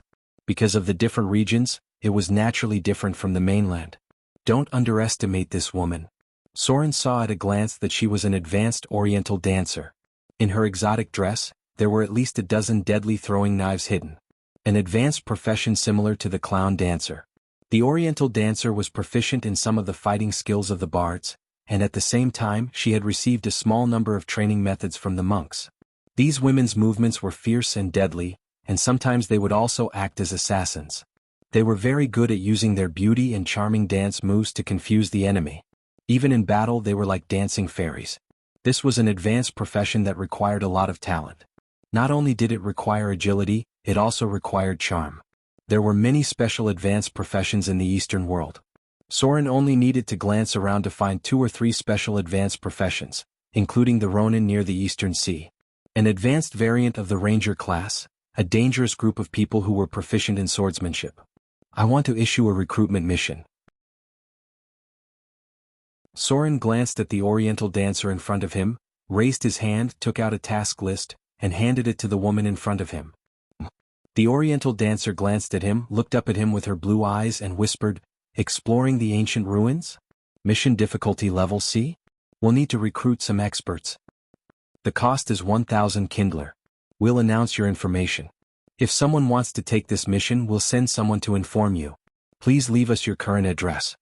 Soren quickly left the location of the hotel, then glanced at the adventurer's hall, turned around and walked towards the hotel. He still needed to learn some new spells, and it was not easy to recruit a group of experts. Low-level professions were not even qualified to be cannon fodder in the ancient ruins. Soren was going to stay here for 3 days. As Soren's figure left, the Oriental dancer quickly entered the back of the hall. A middle-aged man with a beard was sitting inside. After glancing outside, he said in a low voice, "Where did he come from?" The Oriental dancer glanced at him and said slowly, "A high-grade rogue. Good skills. He should be from the south. He has the smell of the sea." "It's the same smell as that Ronin.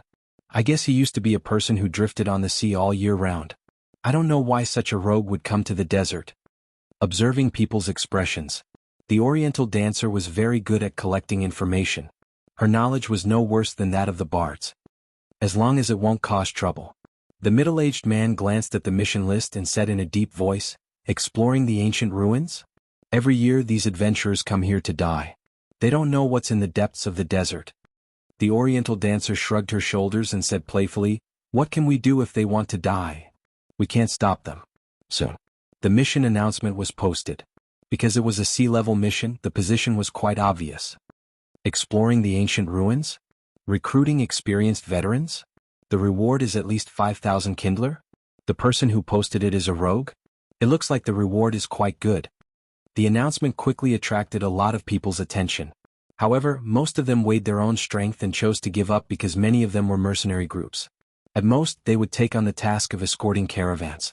This kind of ancient ruin exploration was too dangerous. Even if the reward was good, they were not sure. Most professions still wanted to be safe. "It looks good." A bearded dwarf in heavy armor glanced at it, then put down his axe and said in a deep voice, "Maybe we can talk to this rogue." Taking on a mission was naturally not that simple. Not many veterans would make a decision easily. They must know the specific content of the mission. Another person who was attracted by the mission was the Oriental Ronin sitting in the corner. There was a jug next to him and he had been wiping his blade. After hearing the movements of others, he looked at it seriously. 5,000 Kindler. It was already a very generous reward, enough to make a professional like him excited. Spellcasters were as rare as ever. There was not a single wizard in the whole Adventurers Guild, not even a warlock. The droll did not seem to be interested in this kind of mission. They had always rejected the act of exploring the underground because they thought it could easily cause disasters. Many of the droll here were tree shepherds, not droll of the warlock fighting school. The polarization of strength was more serious. 3 days passed quickly. Soren recruited some useful veterans with generous rewards, a dwarven heavy shield warrior, an Oriental Ronin, and a desert warrior. Including Soren, there were 4 people in total. It was a relatively good team. The only shortcoming was that they still lacked a priest. High-grade priests were as difficult to recruit as ever. These guys had high status and rarely took risks to make money. Because he could not recruit spellcasters, Soren had to delay the time. Although he didn't care very much, these temporarily recruited teammates hoped to have a spellcaster around so that they would be safer. In the end, Soren had to raise the reward to 8,000 Kindler. Unfortunately, this still did not make the spellcasters interested. In desperation, he could only turn this investment to buying supplies from the desert temple. Expensive healing potions were more or less useful. The potions made by priests could reach the effect of heal serious injuries at most, but the price was not cheap. Just as Soren was considering whether to find a way to recruit a high-grade profession to make up the numbers and make up a 5-person adventurer team, a small accident happened. Someone actually took the initiative to find him and was ready to accept this mission. It was a woman. A very beautiful and dangerous woman. Time went back to a day ago. Soren was just about to return to his hotel. He went out today and hired a group of workers to dig a passage to the underground ruins with tools. But just as he walked to the door of the hotel room, Soren's expression suddenly became serious, and then he put his hand on his curved sword. Someone had touched his door. Before leaving, Soren left a very slight mark, but now this mark was not symmetrical. The door had been opened. Soren told the innkeeper not to clean up the room, so there was a high possibility that someone else had sneaked in. There was no sound in the room. Soren was sure that if there was someone inside, the other party could hear his footsteps upstairs. He reached out and grabbed the door handle. Then he took a deep breath and slowly pushed the door open. There was nothing unusual in the room, but Soren could find that the things placed on the table were slightly offset. The distance was about 1 or 2 millimeters. If it wasn't for his amazing observation and memory, it would be impossible to find out that someone had come in and rummaged through his things. Squeak. Soren gently closed the door. He did not relax his vigilance because he could not see anyone in the room. There were many masters who were proficient in sneaking in this world, and there were many people who were not worse than him. Swoosh. There was a slight sound of something breaking through the air. Soren's body tensed up for a moment, then he rolled sideways and pulled out his curved sword with a clang. There was a strange throwing knife at the door. It looked like a twisting snake and it was aimed at Soren's throat. There was a slight sound of wind. In the dim light of the room, a hazy figure appeared. With the sound of breaking through the air again, 5 throwing knives came from different angles, blocking all of Soren's escape routes. Down. Soren instantly blocked the enemy's attack with his sword. At the same time he jumped over. His figure disappeared strangely when he was in the air, and suddenly appeared behind the hazy black shadow. Shadow leap. Shadow strike. Soren did not show any mercy and all of his attacks were fatal. Giggle. At this moment, the strange figure made a crisp and charming laugh, and then the hazy shadow divided into 3 and dodged in 3 directions at the same time. Hazy dance. Illusion. The strong and tall figure turned over and tapped the roof lightly with her toes, then swooped down and stabbed out a black dagger. The Oriental Dancer. Soren's brows furrowed tightly. Facing the figure rushing down from the roof, he suddenly closed his eyes. His ears twitched and without even looking at the attack above, he swung his sword at the foot of the bed. The shadow rushing down from the roof suddenly disappeared, and the corner of the wall was distorted, and a hazy shadow flashed again. Illusion again. The enemy had not appeared so far.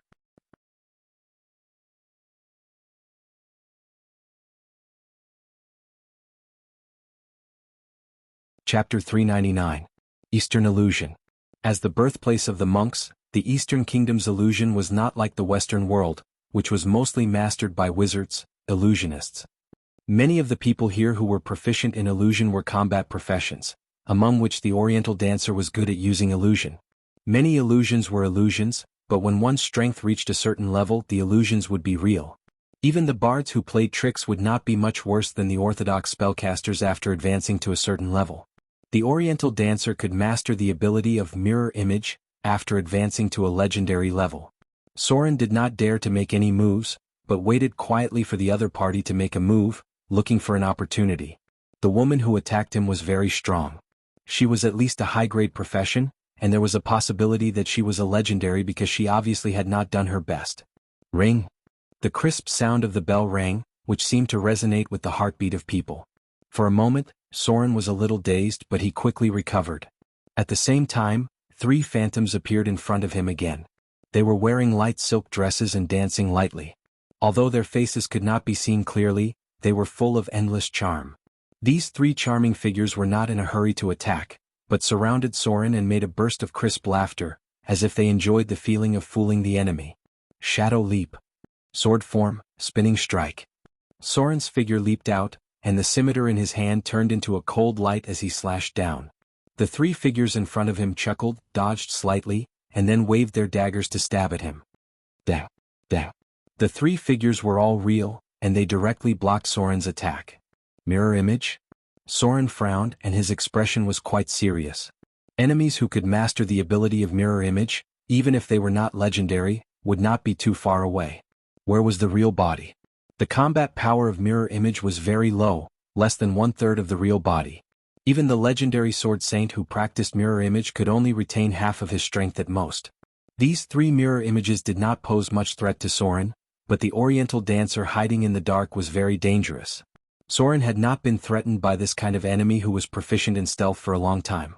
What was that smell? Just when Soren was a little at a loss about the enemy's position, his nose suddenly twitched, and then a light burst out of his eyes. He leaped toward the position of the bed. Shadow strike.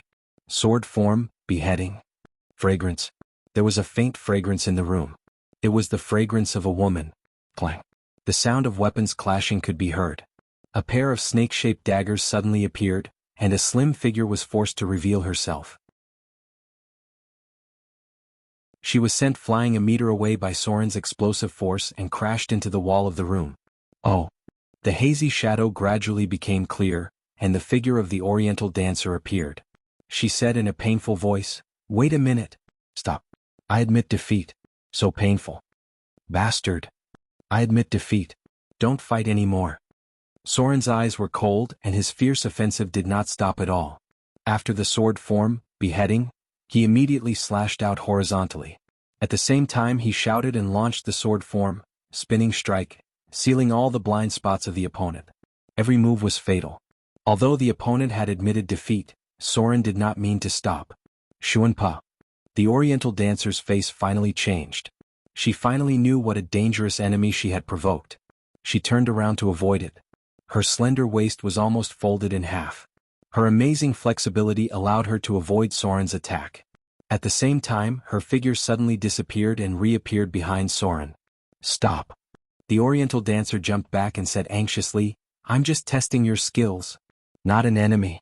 I'm going to join your team to earn some money, so I'm here to test you. Wait a minute. We've met before. In the Adventurers Guild. Clang. The sound of weapons colliding sounded again. Soren frowned and took back his curved sword. He looked at the opponent coldly and said in a deep voice, Take off your veil. When the Oriental dancer saw him stop, she finally breathed a sigh of relief. She first gasped for breath, then frowned and looked at her arm. On her bare white arm there was a faint blood stain. If she had not dodged fast enough, she would have been cut in half by the man in front of her. The Oriental dancer looked at Soren with a strange expression, and then slowly took off her veil, revealing a beautiful face with an exotic Oriental style. There was a small mole at the corner of her eye. Soren looked at the woman in front of him, and his memory ran quickly. After a while, he said in a deep voice, Who is the Oriental princess to you? The Oriental princess? Soren's words made the woman's face change greatly. She clenched the snake-shaped dagger in an instant and said in a nervous voice, Who are you? Why do you know this? Sure enough, it had something to do with the Oriental princess. Soren couldn't help but think of a beautiful figure, which made him touch his ears subconsciously. After he advanced to the legendary rank, he traveled the whole continent and fought with countless legendary powerhouses. He even fought with the incarnations of the gods several times, but he was defeated by a mysterious woman from the east. Not only did he fail the mission, but he also lost nearly 1/3 of the people in the team. In the end he also lost one of his ears. If he had been a little slower at that time, he would not have lost an ear but his whole head. The Oriental princess. She was an advanced dancer with a profession level of 30+. She was proficient in illusion, mirror image, charm and other abilities. She was good at sneaking, assassination and inquiring about information. She secretly controlled many brothels in the Eastern Kingdom. No one knew her true identity and her alignment could not be judged. She had a very special thing in her hand. It was said that it was a divine artifact passed down from the Eastern Kingdom, which could make people have an ageless face and a long life. Say it. Soren's eyes were slightly cold. He held the hilt again and said in a deep voice, Why are you here?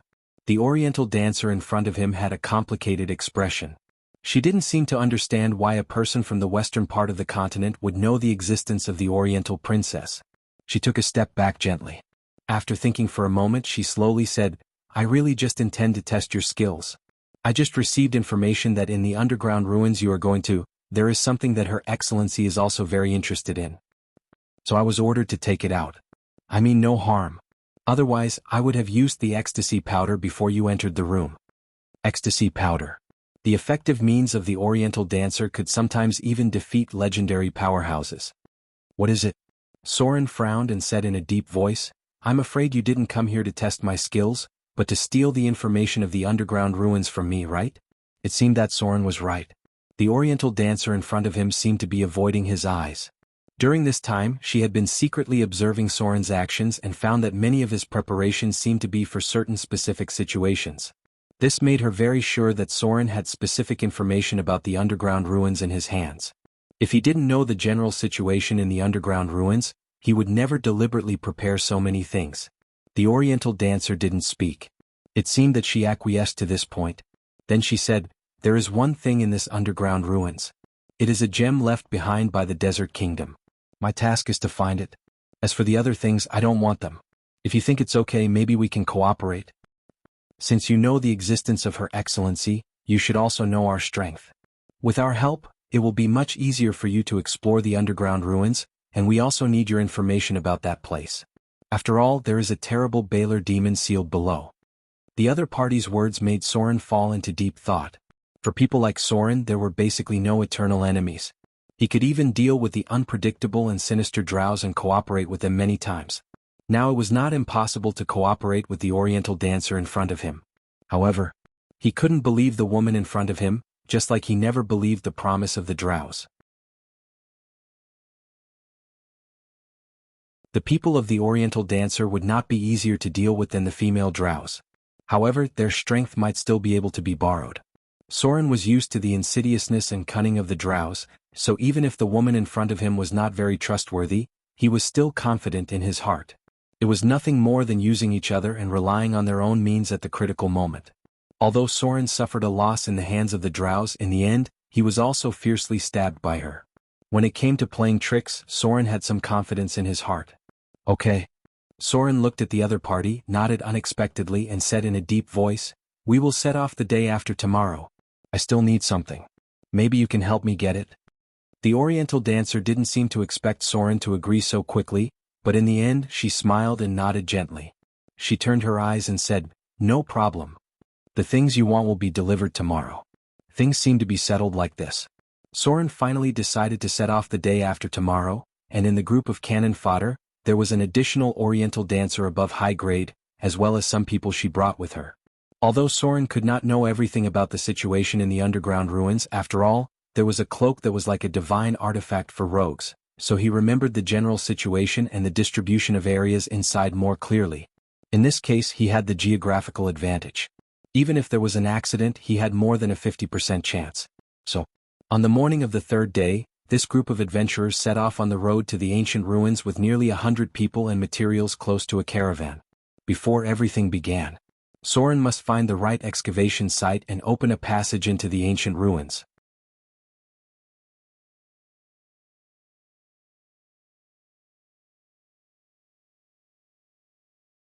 Chapter 400. The group of people slowly moved forward in the yellow sand. The closer they got to the desert of death, the stronger the sandstorm became. Sometimes there would even be terrible sandstorms. Even a powerful professional like Soren could be buried in the sand after a sandstorm. Energy radiation not only changed the environment, but also the abnormal climate of the desert. Although the tree shepherds had worked hard for hundreds of years to build some oases and plant defenses in the desert. But in the end, they were easily destroyed by the terrible sandstorms. Sometimes the wind from the desert of death was like a storm, and it could directly bury a river. Of course. But that was not the scariest thing. The scariest thing was the desert tornado. This was the real disaster or even a nightmare. The gigantic tornado engulfed everything in its vicinity. Any caravan that encountered it would not be able to escape. Gigantic tornadoes were formed due to the mutation of energy radiation. When the intensity of the tornado exceeded level 5, it could cause energy chaos in the nearby area. This was the so-called dead magic area and magic chaos area. In this area, the wizard's spells were very likely to be ineffective, and in that case there was no place to escape. Soren had seen a giant tornado with a range of more than 15 kilometers, from the yellow sand below to the clouds in the sky. It was as if the whole world was about to be sucked in. Note: giant tornadoes can be encountered about once every 3 years. He still remembered the first time he came here with other teams. At that time, they realized that the terrible natural climate was sometimes more troublesome than the powerful monsters. The group moved forward very slowly. This was because they had prepared more than 30 camels, and there were also a lot of supplies on them. Although there were only 5 adventurers in the team, the amount of supplies they needed was quite large. When Soren first came to the desert to explore the ruins, the whole team was a little dumbfounded when they arrived at the place. Because there was no way in, the poor dwarven juggernaut was forced to dig for 2 whole days because of their high stamina. Only then did they open a passage into the ruins, but after they met a sealed wall, everyone had to go back and prepare more tools. Later, when exploring the ancient ruins, the adventurers would bring a team of 30 to 40 people. Just like that, the group advanced for 3 days. Along the way, Soren also gained a better understanding of the others. For example, the dwarven juggernaut was a chatterbox. Of course, under the circumstances where he didn't drink, he was still relatively quiet. Dwarves didn't have much resistance to good wine. Along the way, while others drank water, this guy had been drinking.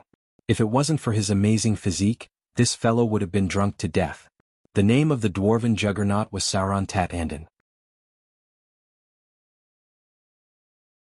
He was a very young dwarf, only 46 years old this year. He had a thick beard and a strong body. He had the dwarven bloodline of Helm's Deep, and his body could be slightly petrified as if he had been blessed with stone skin. Bloodline of the Hill Dwarves. The name of the Eastern Ronin was Ing Zong. He was an advanced Ronin from the Eastern Sea region. There were many islands there and many Ronins were advanced pirates. This was a very quiet guy. He had been polishing his sword all along the way. He should be quite strong, but what surprised Soren was that he was using his left hand. A left-handed Ronin swordsman. As for the other desert warrior, he was a more famous adventurer in the local area. His name was Muhammad Nord. A desert warrior with a profession level of about 15, an advanced profession of the warrior. Like Soren, he was good at using two weapons to fight. His weapon was similar to a Persian scimitar. His dress was also a bit similar to that of the Persians. Note: the desert warrior's advanced profession is similar to that of the northern warrior. It belongs to a regional advanced profession and has received special regional combat training. As for the last Oriental dancer, she should be the only profession that Soren didn't know the depth of. He could only determine that her profession level was above 16, proficient in illusion, and also mastered mirror image. In the afternoon of the third day, Soren and others finally arrived at their destination. There was a landmark building here which was a broken obelisk. They didn't know what it was used for. But in the underground ruins buried in the desert, many large ruins had such obelisks. Here we are. Soren looked up at the sky and said in a deep voice, "It's here. Let the workers get ready to work." He quickly came to the bottom of the obelisk, and then began to move in the direction of the sun. Soren counted his steps and walked about 150 meters, and then about 50 meters to the north. Finally he squatted down, reached out and touched the yellow sand on the ground and said in a deep voice, "Start digging from here. Dig a passage about 3 meters in diameter." There were many dangerous places under the ancient ruins. Digging in the wrong place could lead to accidents. Moreover, the whole city was buried in yellow sand. When the disaster happened, almost no residents in the city survived. Under such circumstances, the possibility of undead creatures appearing in the city was very high. Nearly 100 workers began to get busy. Digging a passage with a diameter of 3 meters was not so easy. Because this was a desert area, there was sand above and there might be quicksand below. It was very difficult to dig a passage in the sand. It needed to be cleaned up nearby and a lot of tools were used. Nearly 100 people seemed to be a lot, but when they really started to work it wasn't very fast. They had to dig a passage with a shovel and they could only do it slowly. The sky gradually darkened. Soren supervised the workers' work, and then got up and walked around to see if there was anything unusual. Ah! At this moment, there was a shrill scream from the construction site, and then all the professionals present rushed over. Soren also rushed over. Before he got close, he saw a worker twitching on the ground, foaming at the mouth and soon stopped breathing. He pressed his hand on the hilt of his sword and said in a deep voice, "What's the matter?" The one who answered Soren was the Eastern Ronin. There was a yellow scorpion on the blade of his sword and he said in a deep voice, "It's a sand scorpion. It's very poisonous." They had just started work and a person had died. This was a considerable blow to the enthusiasm of the workers. Many people were a little timid when they worked. Soren had no choice but to let Dongfang Ronin supervise from the side and deal with the sand scorpions that might appear at the same time. This guy's sword speed was very fast. Just now, it was he who killed 3 sand scorpions in an instant. Night fell. A group of people set up tents near the construction site. The workers gathered together to sleep, while the professionals took turns to keep watch. The wind was very strong at night. But fortunately it only lasted for a while. It was quiet all around and occasionally a slight rustling sound could be heard. Soren sat by the campfire and meditated. From time to time he turned his head to look at the hole that had been dug, because there were more than just a few poisonous scorpions below. Light footsteps came from behind him, and then he saw the Oriental dancer sitting in front of him in a wide cloak.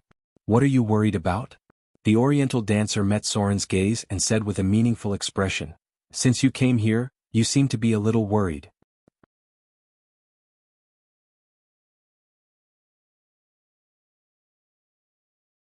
Chapter 401. Soren did not answer the question of the Oriental dancer. He looked up at the sky and his eyes seemed to pass through the sky and see some fragments of the future.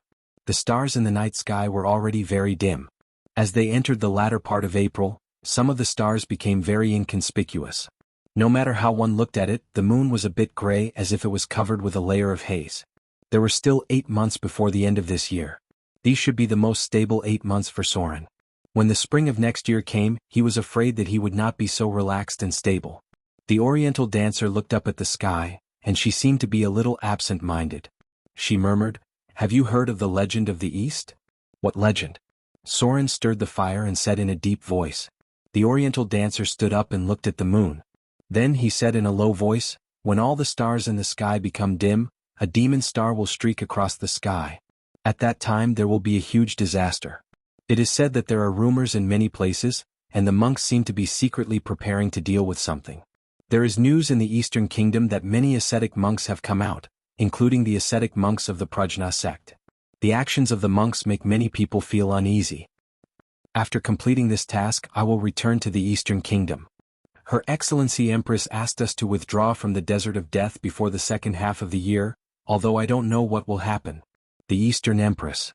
This woman's professional level was above level 30. She was a legend among legends. Soren was not surprised that she could detect the signs of the Avatar crisis in advance. The Desert of Death was the first to bear the brunt of the Avatar crisis. There were too many evil things sealed here, but there was no monastery to suppress them. It was easy to become a chaotic place of killing. "It's good to leave here." Soren turned and glanced at the woman behind him. The Oriental dancer had a charm that was different from other women. This exotic style made it easy for them to gain the favor of others. But it did not include Soren because the woman in front of him was very likely to want to get closer to him. If one had to use a kind of person to describe the Oriental dancer, they were like the Ingui faction of the Devil sect. The Oriental Empress was proficient in charming techniques, and the lethality of her dance was definitely not much weaker than the demonic dance. Moreover, they were inextricably linked to the brothels of the Eastern Kingdom. On the surface, many Oriental dancers were the top hostesses of brothels, but secretly they were ruthless assassins. Soren stood up and looked at the woman in front of him. "Time's up," he said in a deep voice. "It's time for someone else to keep watch. You'd better rest early today. We can enter the underground tomorrow." The second night watchman was the Oriental Ronin. He sat by the fire with his sword in his arms. He glanced at the Oriental dancer, but his face showed a lack of interest. After a while, he pierced a scorpion with his sword and roasted it over the fire. Surprisingly, he drank some wine. The night passed quickly. The next day the laborers were urged to work again. Their progress was much faster in the morning. They dug up the broken walls of some buildings. However, something unexpected happened once again. After digging a hole in the wall, a large number of sacred beetles suddenly rushed out. The black mass of sacred beetles crazily rushed out and submerged the 3 workers who were closest to them. Not to mention these ordinary people, even the other professions present, especially the Oriental dancer, could not help but turn pale after seeing the dense sacred beetles. Desert sacred beetles. They were like marching ants in the outer islands, a creature that could drown even high-grade professions. Fire. Soren had been prepared for this for a long time. With his order, someone poured kerosene on the side of the passage, and then the fire spread to the passage. It burned for more than 10 minutes before the sacred beetles were driven to other places. There were a lot of burned sacred beetles at the entrance of the passage. There were probably thousands of them. Many ancient ruins in the desert had this kind of creature. If one did not prepare in advance, seeing them would make one's scalp tingle. 2 dead and 1 injured. The casualties were still within Soren's expectations, although they had just dug to the edge of the underground ruins. "Get ready to go in." Soren looked up at the sky and said in a deep voice, "Hold the torch. Everyone else, get ready. There should be an ancient ruin square below here. There are some unclean things inside. We have to clean them up first before we can continue to dig the passage. Ordinary people would die if they went down." Soren had to clean up some monsters inside before they could go in and continue to dig. "I've been waiting impatiently for a long time." The dwarven juggernaut knocked on his shield, jumped up from the sand dune and said excitedly, "Is there treasure below? Didn't you say that you know the situation inside very well? There should be some good things near the square, right?" Treasure. Except for Soren and the Oriental dancer, the rest of the people present came for wealth. Soren glanced at him and nodded. There should be some. According to the distribution of buildings during the Arcane Empire, we should be able to find a lot of arcane gold coins nearby. The value of this gold coin is very high, and the exchange ratio with Kindler is about 110. Arcane gold. Simply put, it was gold refined by alchemy. The stability of gold was very strong, and the gold coin manufacturing technology of the Arcane Empire was at least 2 years ahead of the current era. Is it so valuable? The dwarven juggernaut was a little excited. Doesn't that mean that if we find 100 of them, we can exchange them for 1,000 kindler? Hearing his words, the expressions of the Oriental Ronin and the Desert Warrior changed slightly. It was normal to find thousands of ancient gold coins in an underground ruin exploration, which meant that there were tens of thousands of kindlers' income, not counting other treasures. Don't be happy too early. Soren frowned slightly and said in a deep voice, there may be undamaged golem guards below. Our task is still to clean up the square first and then explore other areas. The dwarven juggernaut patted his chest and said seriously, I know. It's not the first time I've come out to explore ruins. Don't worry, I won't mess around. Rumble. There was a slight sound of collapse in the passage as if a wall had been pushed down. Soren glanced down and immediately said, prepare the rope. We've dug an entrance that looks more than 30 meters deep. Torches, hook locks, pulleys. Soren walked in the front as a rogue. Although he could easily go down with the help of levitation, he still slowly slid to the bottom with a rope. At present, no one knew that he was a part-time wizard, so it was better to keep it a secret for the time being. Soren's night vision was very strong. He glanced around, immediately lit the torch and said in a deep voice, you can come down. The second one to come down was the dwarven juggernaut. He was the orthodox meat shield. His heavy armor was more than 60 pounds, and only the dwarven juggernaut could afford to wear it. Good strength, the highest constitution among the conventional races. Dwarves who don't advance can reach 19 points if they have good talent. The dwarven juggernaut is a top meat shield in all aspects except for his height disability, and these guys are born with good taunting ability. Bang. Because of his weight, the sound of his landing was not small. The sound echoed in the dead underground, and soon there seemed to be some slight movements coming from all sides. Never expect the juggernaut to move quietly. Soren listened for a while, and his face gradually became dignified. He said in a deep voice, come down quickly. Get ready to fight. The Desert Warrior and the Oriental Ronin were both agile melee professions. They soon landed and stood firm, while the Oriental Dancer landed quietly. Woo woo woo.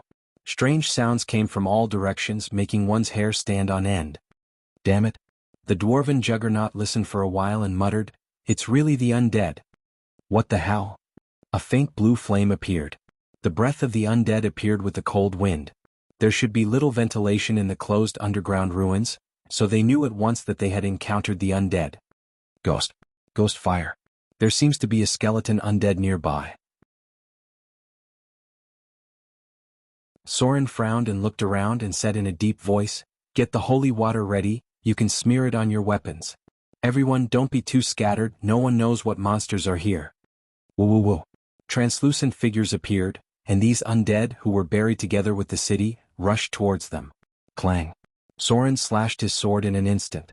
The curved sword Icing Death had energy damage which could directly deal with these undead creatures. I hate the undead. The clumsy dwarven juggernaut had no way to deal with the ghosts. He could only turn his eyes and find an awakened skeleton undead, challenge rating 6. All the people present were high-grade professions. They were also the leaders of a town organization, so it was naturally easy to deal with these undead. The battle lasted only a few minutes. All the undead were dealt with. Soren put away his curved sword and began to light the torch. This was the first stop to explore the underground ruins. Because it sunk into the depths of the desert, many places were buried. The exploration must be done step by step from here. Although the light became abundant, everything in front of them was also displayed in front of them. This was a square with a large diameter, and in front of it was a broken obelisk. Half of the square was buried and the other half was the location where they dug. If Soren hadn't found the location, it would have been useless for them to dig here, unless they dug out all the soil and sand. There was a passage near the square which was the street of the city. It was very open, but many had been buried, and the collapse of the houses was quite serious. Only a few of the buildings in front of them were intact. These well-preserved places were not simple, and there were traces of arcane magic. This should be the location. Before Soren acted, he was still prepared to give them some benefits. After all, they were all high-grade professions, and it was difficult for them to really work hard if they didn't see the benefits. He still had a deep impression in his memory that there was a place nearby with a lot of loot. Follow me.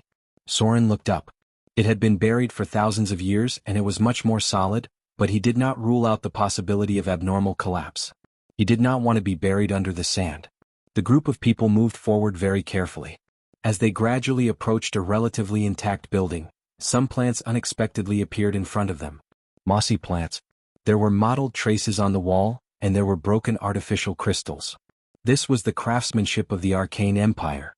They used artificial crystals to transmit magic energy. Intruder found. Intruder found. Reserve energy activated. Magic-powered device activated.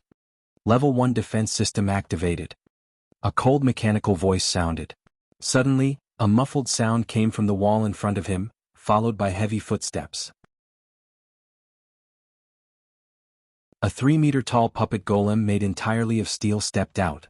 Soren stepped back vigilantly, letting the dwarf warrior stand in front, and said in a deep voice, "It's a puppet golem from the Arcane Empire.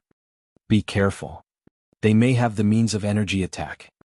As long as it was an underground ruin related to the Arcane Empire, it was easy to encounter these steel golems, because they completely replaced the city guards during the Arcane Empire. Target found. Magic-powered guard Type 1 received attack command. Click. The arm of the steel golem in front of them suddenly turned, and then a black cannon barrel stretched out. This was a rare golem craftsmanship in the current era. Soren just glanced at it and his face changed greatly, spread out quickly. Boom. Boom boom boom. 3 energy cannons hit where they were, directly blowing up pits in the ground. The power was not much different from that of mortars. Ba ba ba. The dwarf juggernaut spat out the soil in his mouth, roared, rushed over with his shield in front of him and shouted, "Tadinen hates puppet golems. Go to hell. Steel monster." The mountain dwarves also had brilliant alchemy, which was finally destroyed in the hands of the dwarf defender, construct golem, they created. Clang. With a harsh sound of metal collision, the dwarf warrior's axe hit the leg of the steel golem, and sparks came out directly. Attack the joint position. Soren's figure also moved and went around from the side. The Oriental Ronin also reacted quickly. He slid sideways and swung his sword at the leg joint of the golem. Activate the energy shield. Elemental fission shield activated. Insufficient energy. Elemental fission shield failed to activate. Magic-powered guard Type 1, switched to the melee form. Under the attack of Soren and others, the joint part of the steel golem began to operate like a transformer, and the black muzzle entered its body and transformed into a pale golden square shield and a giant sword forged with magical steel craftsmanship. At the same time, the key part of its leg that was hit began to gradually recover, and the metal seemed to come alive and gradually return to its original appearance. Memory metal? Soren's face changed in an instant, and then his expression became a little surprised. He murmured, "Is it a high-level construct golem?"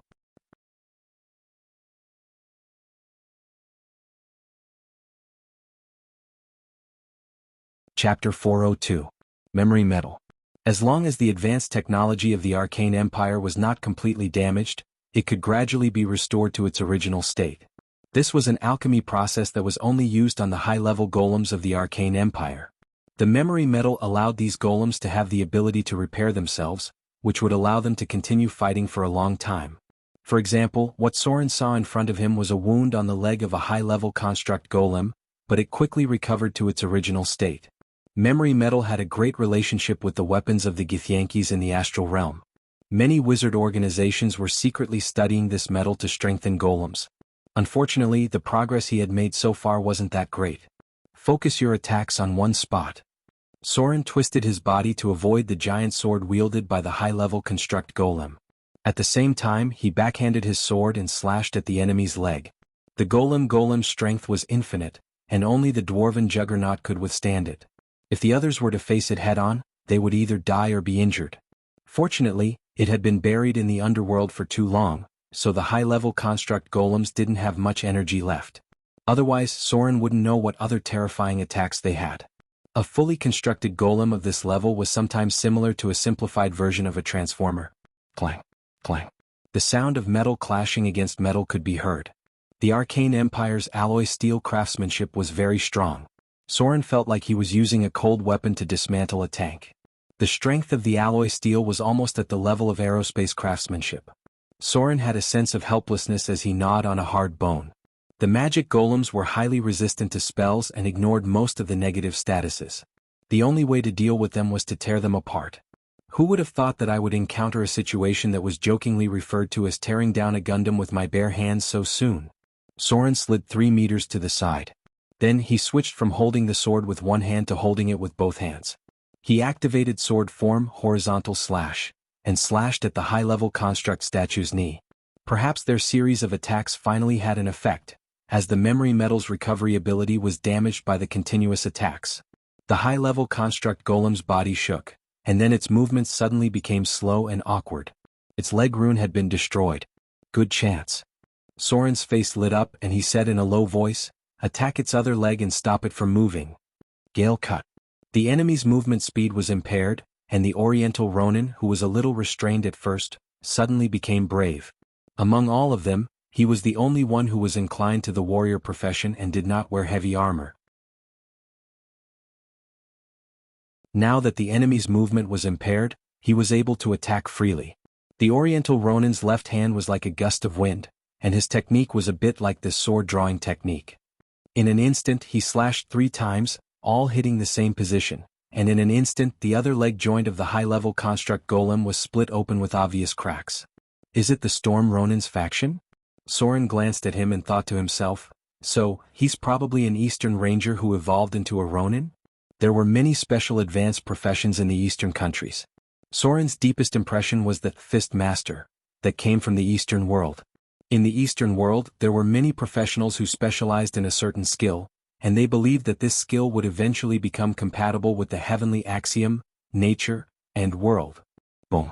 The heavy greatsword was smashed down by the high-level construct golem. The dwarven juggernaut, who had resisted it once, did not take it head-on again. After that, he used his short stature to avoid the attack. Let me do it. After Soren jumped out of the battle, he put away his curved sword and replaced it with a small dagger with a pale golden luster. He said to the desert warrior who was fighting, "Attract its attack, I'll cut off its leg." The curved sword was a legendary equipment, but its cutting ability was not as good as the dagger in Soren's hand, because this dagger was a weapon forged with a lot of fine gold. Among all the special metals, the hardness and cutting ability of fine gold were the most amazing. A real fine gold weapon could even be used to cut diamonds. This dagger was better than many legendary equipment when cutting metal. Sword form, spinning strike. With a burst of sparks, Soren rushed to the side of the high-level construct golem. At the same time, the dagger in his hand cut through the broken steel armor with a cold light. Crack. There was a clear sound of breaking. When Soren's figure rushed forward to avoid the waving shield, the high-level construct golem behind him suddenly shook, and then rumbled and fell to the ground. One of its legs had been severed. Rogues still have to rely on equipment to survive. Without a suitable weapon, many skills are useless. Soren put away the fine gold dagger and then took out the curved sword again. The dagger was too short, too small, and not easy to use. Even if he had trained in using the dagger, Soren still did not like this short and powerful weapon. Dang. Dang. The high-level construct golem with one leg cut off suddenly became a live target. Its incomplete movement speed was basically difficult to threaten the others present. However, another problem arose. It seemed to have activated its defensive mode and put the heavy shield in front of its body, which suddenly made people feel like they were facing a turtle shell. Losing a leg made it give up most of its attacks. The intelligent command input by the Arcane Empire actually let it know to switch to defensive mode in a disadvantageous situation. This time, everyone was a little dumbfounded. It was not that they could not kill it, but the opponent was obviously in a defensive counterattack posture. Unless they could deceive its counterattack, they were very likely to be included in the sweeping range of the giant sword after attacking. Damn it. Soren's face was a little ugly and he murmured, "This golem actually has the ability, attack through defense." The puppet golems of the current era did not have any abilities. Only the high-level golems of the Arcane Empire could be inputted with some special combat abilities by the great arcanists. It was definitely quite depressing to encounter such a high-level golem. What a tough bone to chew. The dwarven juggernaut took a step back with his battle axe and gasped slightly, "What do we do now? This damn thing stays in place and defends. Why don't we go around it?" "No." Soren shook his head and said, "It's safer to get rid of it. Attack through defense." A very disgusting defensive ability. It was equivalent to giving up on offense and focusing on defense. At the same time, under the situation of focusing on defense, it could carry out part of the defensive counterattack. If other people mastered this ability, it would be a little better. They could more or less break through the defense ability. But when this ability was mastered by a high-level puppet golem made completely of steel, the situation became very troublesome. Cover me. Soren frowned and thought for a moment. Then the pale golden dagger appeared in his palm and he said in a deep voice, "Help me attract its attention. I'll find a chance to destroy its energy core." There was no energy. No matter how powerful a construct golem was, it was still a pile of scrap metal. Soren needed someone to cover for such a dangerous thing.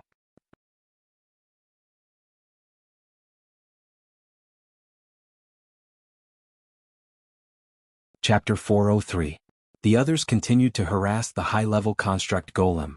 Soren, on the other hand, kept circling around it looking for a breakthrough point. The energy core was generally placed in the most heavily protected area. This kind of golem was unlikely to place the energy core in its head. The most likely place was its chest. Because no matter from which angle, the chest was the easiest place to protect. The high-level construct golem only needed to put a shield or a greatsword across its chest to block most of the attacks. Therefore, its energy core was likely to be inside the alloy steel armor on its chest. Attract its attack. Soren turned his eyes to the Oriental dancer next to him. She was the most agile and flexible one besides Soren. Against this kind of steel-shaped enemy, the Oriental dancer did not have much fighting power, but she was one of the few people who could deceive the high-level construct golem to fight back. Soren needed her to open a breakthrough point, otherwise the shield would be too uncomfortable. Hazy dance. Moonlight step. The Oriental dancer's reaction was very fast. Her tall figure suddenly jumped lightly like a dance, and her figure gradually became hazy. When she slid to the side of the high-level construct golem, she suddenly waved her dagger and stabbed it. Clang. Unsurprisingly, the high-level construct golem blocked the attack with a heavy shield. In the combined defense with attack mode, its defensive ability had increased by at least 3 levels. The greatsword swept down. The Oriental dancer's expression was not worried. With a light twist and a light tap of her toes, she dodged with a technique similar to Shuanpa. At this moment, Soren, who had been waiting for an opportunity, finally moved. His figure disappeared into the shadows. Evade sight. Soren's figure disappeared in place. The next moment, he appeared beside the high-level construct golem out of thin air, or it should be said that he appeared directly in the arms of the high-level construct golem. Time went back half a second. The high-level construct golem blocked the attack of the Oriental dancer with a heavy shield, and then waved its greatsword with a backhand sweep. At this moment, the shield in its hand was raised slightly, and at the same time, under the light of the nearby torch, the shield formed a shadow that was projected on its own body. And Soren's figure jumped out of this shadow. It was a crazy move. This was like walking on a tightrope. No, it should be said that he was dancing on the tip of a knife. Soren's silhouette appeared right next to the high-level construct golem. The golem's cold steel armor touched his arm. In this situation, as long as the high-level construct golem's reaction speed was slightly faster, it could instantly close its arms and trap Soren inside. The enormous strength was enough to strangle him to death. However, Soren was still one step ahead of him. After directly appearing beside the high-level construct golem with Shadow Jump, a pale golden cold light appeared in his palm, and then the fine gold dagger accurately pierced the chest of the high-level construct golem. Accompanied by a burst of crackling flames, the puppet golem in front of him trembled, and then its arms fell down powerlessly. Patter. Soren landed on the ground.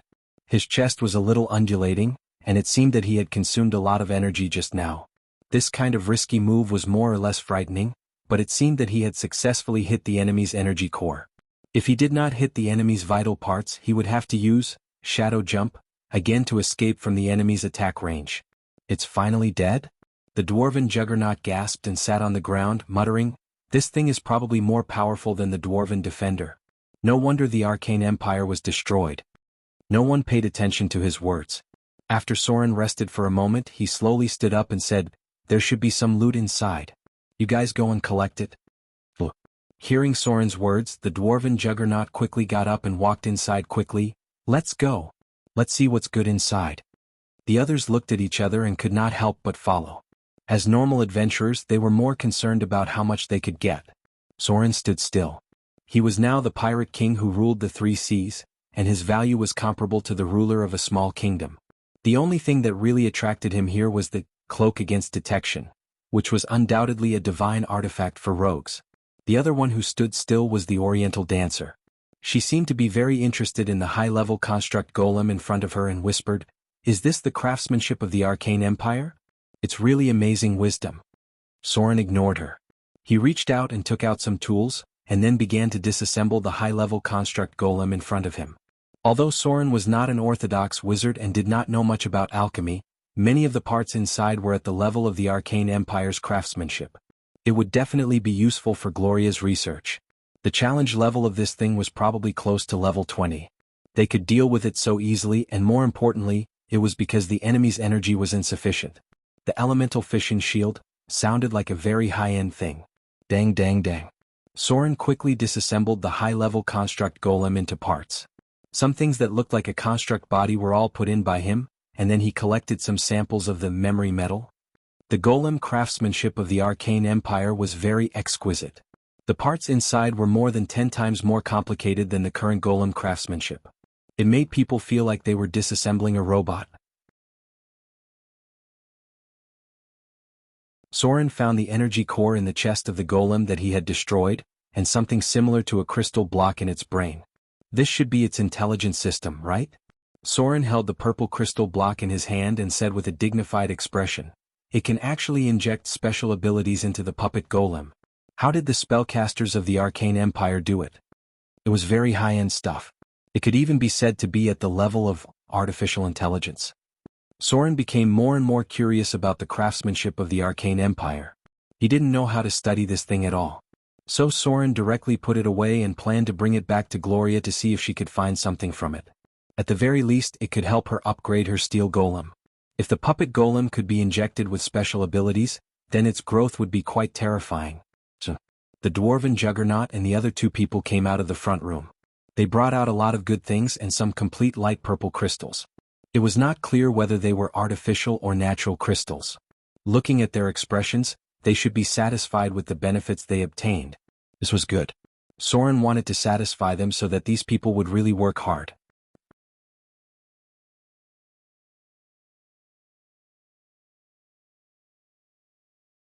Chapter 404. The spoils of war made the others more active in their actions. After disassembling the body of the high-level construct golem, Soren began to survey the nearby terrain. Many places had collapsed and buried. The only passage pointed to the north, which was not where Soren wanted to go. The scope of the underground ruins was very large. After all, this was a sunken city, but the places that could be explored were limited, unless a large number of people were arranged to dig out the city. Such a project was difficult even in the 21st century, so the exploration of the ruins was mainly concentrated in the core area. Let the workers come down.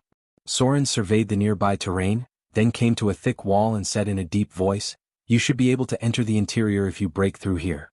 Let them come down with tools and dig bit by bit. You can't blow it up with gunpowder." The light in the square was already very strong. The torches illuminated this area, and the monsters were basically cleaned up by them. The Oriental dancer quickly went up and asked people to come down. After a while, dozens of workers timidly landed along the rope. They glanced at the surrounding environment, and the expressions on their faces were still very scared. But at this time it was no longer up to them. Under the orders of the professionals, these workers began to dig the side walls. The rhythmic knocking echoed in the underground ruins, as if the vibration had disturbed something. Suddenly, there was a slight tremor in the depths of the underground ruins, and some kind of aura that penetrated the soul. Baylor, monster level 27. The Baylor, sealed in the deepest part of the underground ruins, felt the vibration above, but it could not leave the range of the seal at all. The only people present who knew what was below were Soren and the Oriental dancer, but they were wise enough not to speak, because it was better not to let others know about this kind of existence. The workers stopped in fear under the slight movement, but were soon called to work quickly again. Soren could not stay here for too long. "There seems to be something here," the bearded dwarf warrior murmured. The Oriental Ronin glanced at him and said in a deep voice, "There must be something under this kind of place. We'd better move faster." It took him more than an hour to do so. They finally opened up a passageway. Unlike the plaza, the space inside was very narrow. Broken buildings supported the gaps inside, and many places only allowed one person to pass through at a time. Of course, Soren was the one leading the way. His main goal was to get the Cloak of Proof against detection, so he was heading straight for the general area. This legendary equipment was stored in a special room. Its previous owner should have been a powerful professional. Now, there was a monster that was very difficult to deal with.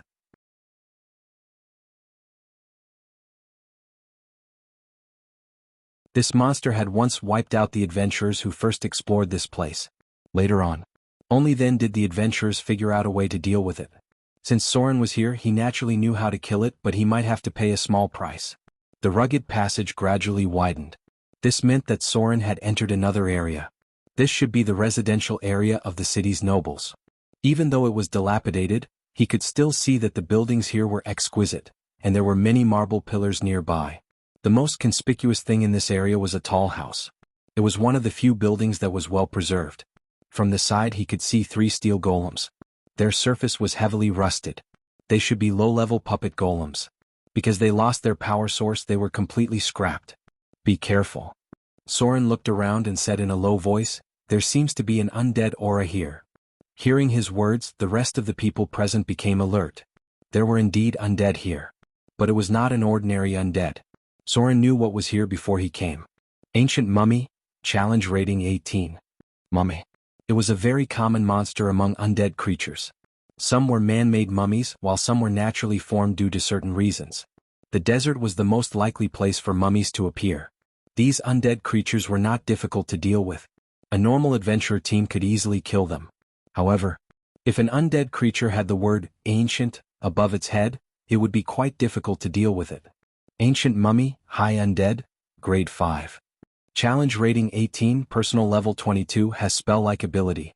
Highest and lowest attributes 25, lowest attributes 15, total attribute points 100 to 115.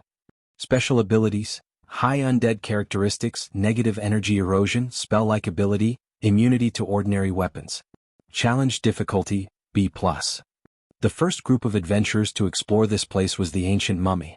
It was a powerful undead creature that was created due to a special geographical environment. Soren looked around carefully. He knew that there was an ancient mummy here, but he didn't know where it was hiding.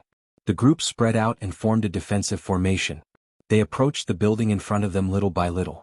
They didn't know where it was connected to the outside. There was a slight wind here and there was a faint chill. Whoosh! A strange figure passed through the darkness in front. Soren's spirit suddenly tensed up. He clenched his curved sword icing death and said in a low voice, "There is a monster nearby." There was a faint light. He didn't know if the curved sword icing death sensed something, or some kind of aura stimulated it. The legendary curved sword's body seemed to have encountered ice and emitted a faint light. This was the weapon's warning. Since the legendary curved sword icing death woke up, it seemed to have some special uses.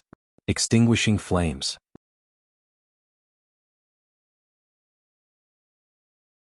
It emitted a dazzling silver light after coming into contact with sub-zero temperatures. And when there were evil creatures nearby, it gave an early warning. Be careful.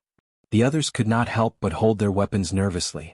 Many of them glanced at Soren's curved sword, and some people's eyes flashed with greed for a moment. After all, the number of legendary weapons was quite rare. Soren's curved sword was not activated. Once it was activated, it would immediately let others know that it was a legendary weapon. Whoosh! The strange sound of the wind appeared again. A shadow flashed in the darkness. The ancient mummy was different from other undead. The speed was actually quite fast. When the undead reached its level, it was already a legendary monster and was no longer restricted by the mummified undead. It was even immune to the attacks of ordinary weapons. Fortunately, none of the professions present had white equipment. "It's a mummy?" The oriental dancer reached out and picked up something from the ground. Her face changed slightly and said, "This fell from it." A piece of wrinkled dry cloth. She did not know how long it had been kept. There was a very unpleasant smell on it. It should be a high-grade mummy. The desert warrior knew a lot about mummies. He had probably encountered some before. He immediately said in a deep voice, "It has such speed. I'm afraid it's not so easy to deal with." The mummy was not in a hurry to attack. It seemed that its wisdom was good. It actually knew that the adventure team in front of it was not so easy to deal with. Soren's eyes turned and he immediately said in a deep voice, "You stay where you are and be on guard. I'll lure it out. Evade sight." His figure gradually disappeared into the darkness, but he was not looking for traces of the ancient mummy. Instead, he quietly sneaked toward the building in front. That was where the legendary equipment, Cloak Against Detection, was located. Soren came here for this piece of equipment, which was undoubtedly a god-level equipment for rogues. Now that he had found the place, it was naturally the most important thing to get it in his hands first. Hearing Soren's words, the others immediately formed a defensive formation. And he himself went over little by little, and then quietly sneaked into the room through the broken window. He was very clear about the memory of this place. There was a dark room in the room, and the Cloak Against Detection was stored in the box. However, there was a magic trap on the box. Forcibly opening it would trigger a disintegrate. There was no other way. This was a relic from the Arcane Empire. The level of the traps on it was very high. Even when Soren was at his peak, it was not easy to remove them. But it was not completely impossible. Knowing what kind of trap it was much easier to crack it. Crick. A slight noise came out. Soren quietly entered the dark room, and a lot of things suddenly appeared in front of him. There was only a piece of powder left on the bookshelf, but other well-preserved things were basically extraordinary items. Including some alchemy equipment, some unknown potions, a dark blue robe, and a staff of special texture, etc. The most eye-catching thing was undoubtedly the box in the corner. This was the most valuable thing in the vicinity, and it was also the only legendary equipment. The box had a special enchantment process. Even after thousands of years, it was still intact. Silver-white metal. There were strange patterns on the surface, which were engraved magic patterns.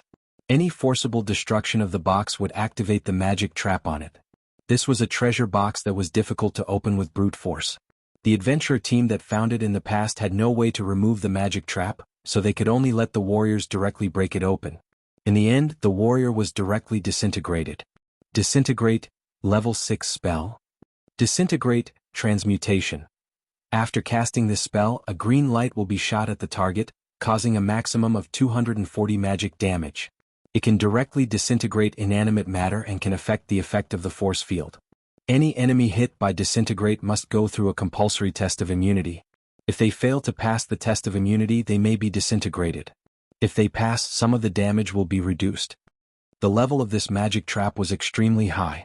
The warrior who opened it was a high-grade warrior, about a profession level 16 defensive warrior. As a result, he was instantly disintegrated along with his equipment. Even now, Soren did not have much confidence in resisting it. However, disintegrate had a flaw, which was that it would only work on the first target it hit. Soren basically had no way to remove this magic trap unless his dispel trap skill was as high as 200 points. So the only way to open this box was to use disintegrate, or use a crossplane method to avoid this attack. He turned around in a circle. Then Soren quietly moved the bookshelf a little, just enough to cover him in the shadow, and then took an alchemy crystal bottle in his hand. 1, 2, 3. Soren took a deep breath, swung his curved sword, and smashed it directly on the box in front of him. Clang. With a muffled sound, Soren suddenly let go of the crystal bottle in his hand, and at the same time, his figure became blurred in the shadow. The next moment he appeared 1 meter away. Shadow leap. A green light appeared, and in the blink of an eye, it hit the place where Soren was originally, and then the crystal bottle that he let go of was directly disintegrated, disappearing without a trace like melting snow. It's broken. There was a strange sound of wind outside, and the movement here attracted the wandering ancient mummies outside.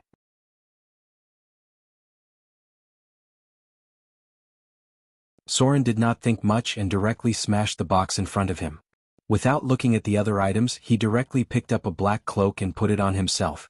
Cloak of Proof Against Detection. He was finally one step ahead. He got this equipment that was undoubtedly a godly item for rogues. Item type, Cloak of Proof Against Detection. Item grade, Grade 3 legendary item. Item description, this is a legendary cloak. Anyone who wears it will not be discovered by any spells after entering the state of stealth. It is immune to all detection spells, unless it is a creature with the natural ability to see through invisibility. Otherwise, even the incarnation of the gods would not be able to discover the person wearing it through detection spells. However, it is not omnipotent. Although this legendary cloak can make people immune to detection spells, there is no way to hide other movements in the state of stealth. Requirements, none. Equipment effect 1, Sneak plus 30. Equipment effect 2, Force field of proof against detection, immune to any detection spells. No enemy can use spells to break the state of stealth of the person wearing this legendary equipment. Soren's figure disappeared into the shadows. This legendary equipment did not have many additional abilities. In addition to the force field of proof against detection, it only added an additional 30 points of sneak. However, this was already very useful for Soren. After putting on this cloak, he went into stealth again without the slightest trace, as if he had completely integrated into the darkness. Kacha. A slight noise was heard. A shadow gradually approached from the outside, and the figure of the ancient mummy appeared outside the dark room. However, it did not find any trace of Soren. Instead, it looked around blankly. The undead had a certain ability to detect invisibility.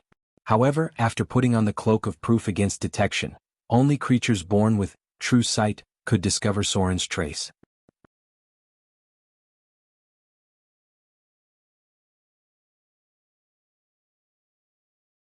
Chapter 405. The required database has been filled up.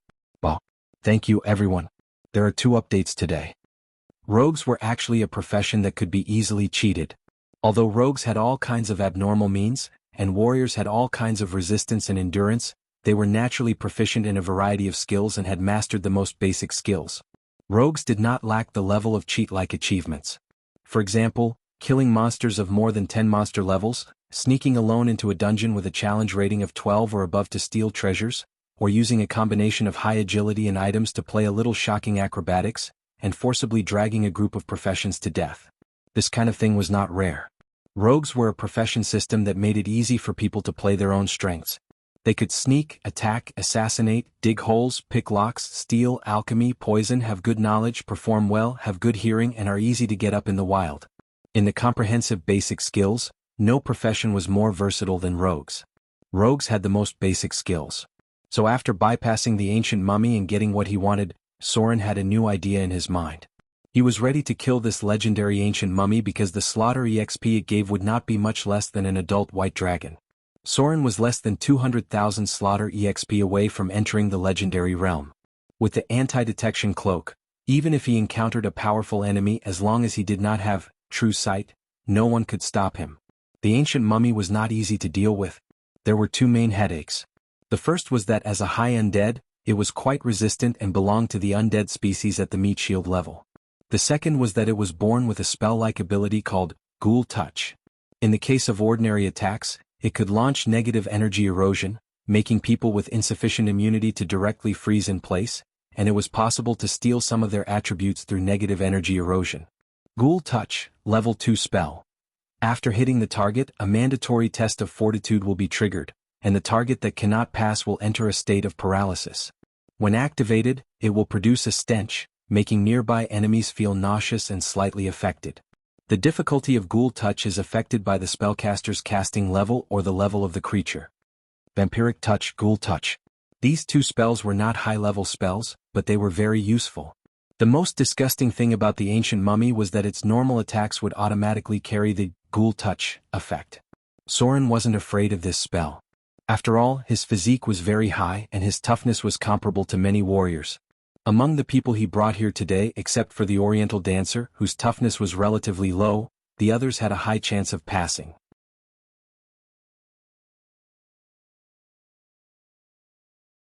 Swoosh. Soren did not approach the primordial mummy. He took out his elven war bow and shot an arrow at it. Hoo hoo hoo. A strange sound came. After being attacked, the ancient mummy found Soren's position in an instant, and then rushed over at an amazing speed. Prepare for battle. Soren put away the elven war bow, and the master battlemaster gloves were instantly switched to curved sword icing death.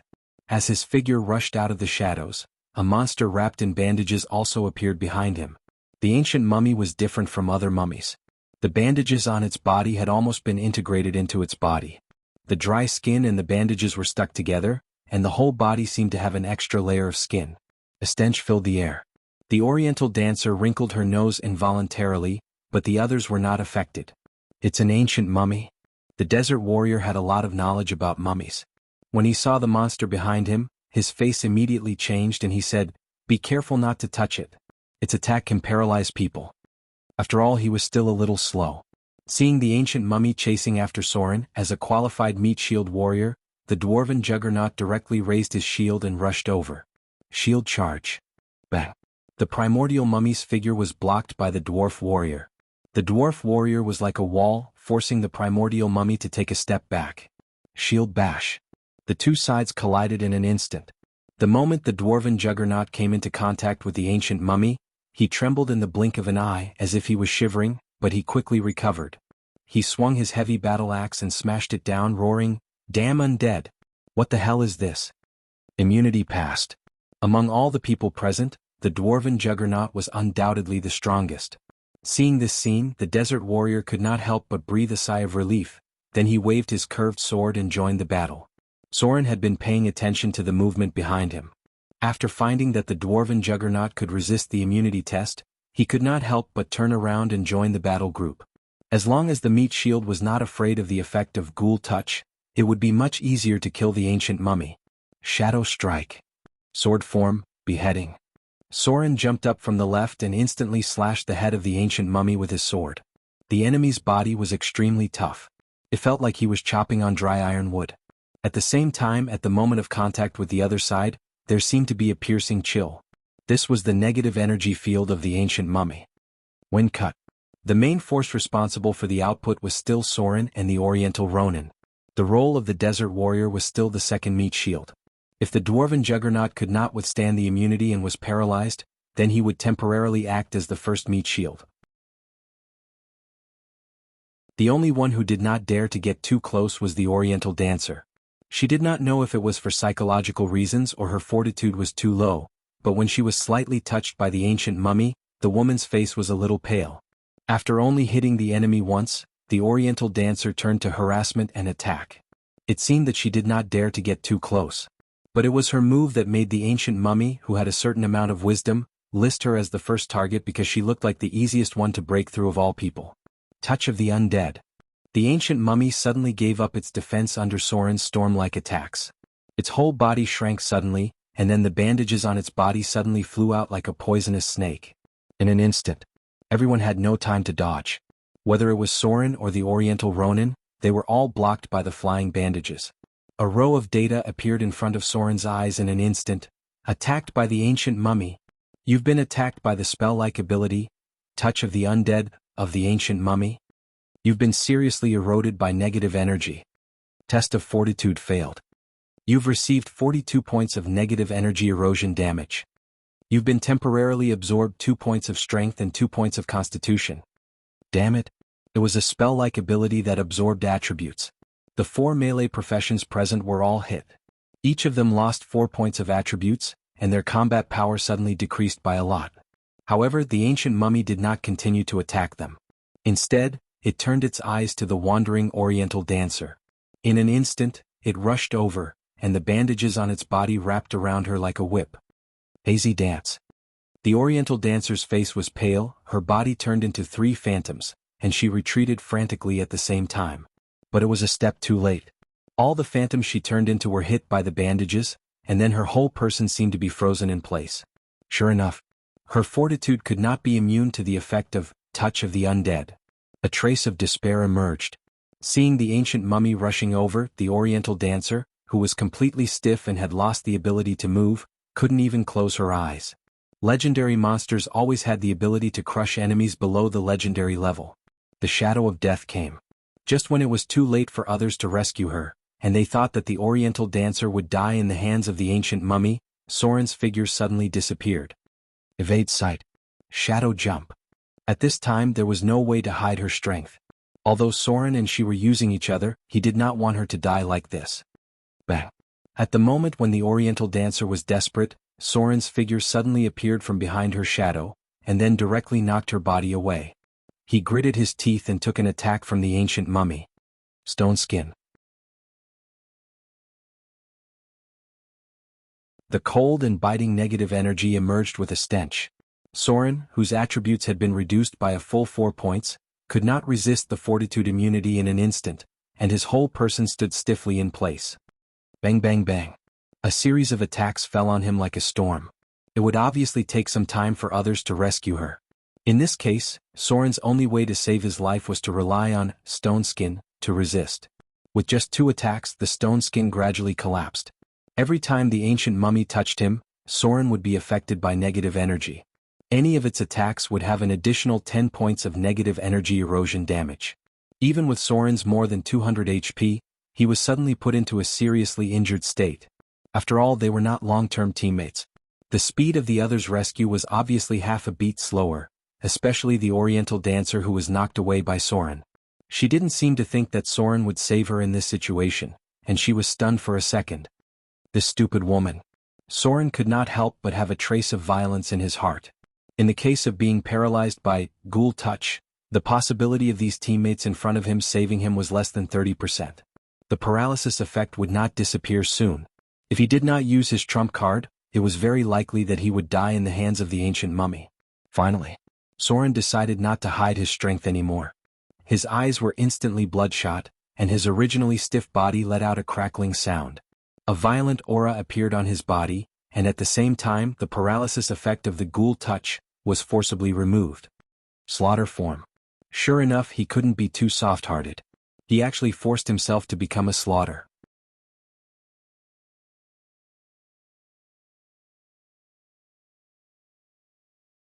Chapter 406.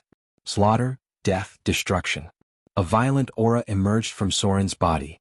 Since the cost of transforming into the slaughter form became higher and higher, Soren rarely activated this ability.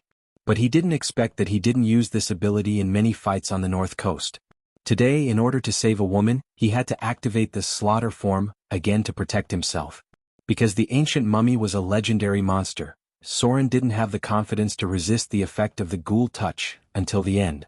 Sure enough, he had to pay a price for not being hard-hearted enough. An invisible energy field burst out. When Soren transformed into the slaughter form, some of his abilities were also automatically activated. Fear Gaze, Divinity. Death Walker, Legendary. Slaughter and death were always inseparable. When Soren transformed into the slaughter form, a substantial domain power also burst out. The Oriental dancer, who was grateful to Soren for saving her, turned pale under Soren's aura. Even her delicate body trembled slightly. Her pale face seemed to have seen something terrible. A row of data appeared, activated the slaughter form. Transformation completed. Divinity activated. Immune to negative energy erosion effect. Undead touch, negative status removed. Strength +6, agility +2, physique +2, wisdom +2, combat ability transformed to a warrior of the same level, resistance to any abnormal status increased by 10 points. Slaughter will activated. Immune to mind control spells. Slaughter Thirst activated. You are under the negative status of Slaughter Thirst. Unable to satisfy the Slaughter Thirst, you will enter a state of madness. Soren's pupils turned into a blood-red color. Facing the attack of the primordial mummy, Kieran suddenly raised his palm. Bang! Soren caught the attack of the ancient mummy with his bare hands. A shockwave of the collision of forces appeared. Soren stood still, but the ancient mummy's wrist was slightly bent. How terrifying was this power? Everyone was stunned by the scene in front of them. Especially the Oriental dancer, who had fought with Soren before. Her face was full of disbelief at this moment. Soren's strength was only 19 points when he didn't use any spells. But if he transformed into the slaughter form, then his strength could reach a terrifying 25 points. This strength could almost crush many legendary-level warriors. As a warrior with 15 points of strength, all of his energy was focused on training his strength. He would only have 25 points of strength after entering the realm of legends. However, as the price of this unorthodox training, his vitality, agility, and so on would be greatly weakened. Soren's expression. The ancient mummy's arms armed Soren's hand, ants violently. He lifted his foot and performed a beautiful shoulder throw. Along with the trembling of the ground, the ancient mummy was directly smashed into the ground by his brute force, and a human-shaped pit was forcibly smashed out. Clang! The legendary curved sword, Icing Death, flashed with a strange silver light. Soren waved his curved sword and slashed down. In an instant, a cold light shrouded the ancient mummy. Before it could even stand up, there were amazing sword marks on its body. Sword form, beheading. Soren changed from holding the sword with one hand to holding it with both hands. He jumped up and slashed towards the ancient mummy's head. Wuxia. The sound of an object being cut through came out. Soren slowly retracted his curved sword, and there was only a mummy's body with its head cut off at his feet. Soren, slaughter form, vs ancient mummy. KO. After dealing with the ancient mummy in front of him, he turned to other people who were still in a daze. The dwarven juggernaut looked at him and could not help but swallow. His forehead was full of cold sweat. The Ronin's hand holding the hilt was trembling slightly, and the muscles of his body had been stretched to the limit. The desert warrior's expression was even worse, and there was obvious fear on his face. As for the oriental dancer who was saved by Soren at the beginning, she opened her mouth as if she wanted to say something, but when the words came to her mouth, it was as if someone was strangling her throat and she could not speak. Soren's eyes were too cold and terrifying. The pressure seemed to penetrate into their souls, making it difficult for them to even speak. Thirst for killing. The soul of the ancient mummy satisfied part of the thirst for killing, but even if it was a legendary monster, it could not satisfy Soren's thirst for killing. More killing. Soren was now like a person who had been hungry for a long time and barely ate half full. More thirst made him gradually lose control. Stay here and wait for me. A cold and emotionless voice sounded. Soren's figure flew out in an instant, and then smashed a closed passage with his fist. He directly relied on his terrifying brute force to open a path. Then his figure disappeared into the darkness, leaving only 4 teammates standing in the same place with frightened expressions. The surrounding scenery was quickly retreating. Dark vision allowed Soren to easily shuttle through here. Some undead appeared in front of him, but none of them could withstand Soren's sword for a second. Even the skeleton undead with a monster level of 15 could only resist 1.5 of Soren's sword. He killed all the monsters he saw without any expression, because he knew that if he did not satisfy his desire after transforming into a slaughterer, he might fall into a state of madness and kill all his teammates and the human laborers outside. The merciless harvest continued. Soren estimated that his challenge rating in the slaughterer form could reach more than 18.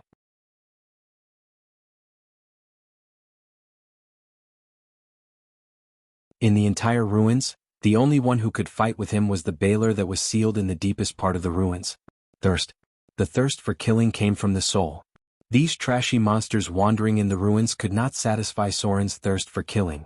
He needed stronger enemies and stronger souls to satisfy his thirst for killing. The scorching hot air was spreading. The temperature of the ground had risen unknowingly. If it was a normal person standing on the ground, they would probably feel their feet burning, but Soren did not feel the slightest bit. The light of the flames appeared. In the depths of the ruins, there seemed to be a reflection of the flames, and a huge and twisted figure. The Baler. As a high-level demon from the abyss, it also felt the aura of slaughter, death, and destruction. This aura was very familiar to it because it felt like it was the same kind of aura. The Baler brought slaughter and destruction in the flames, and death was its favorite feast.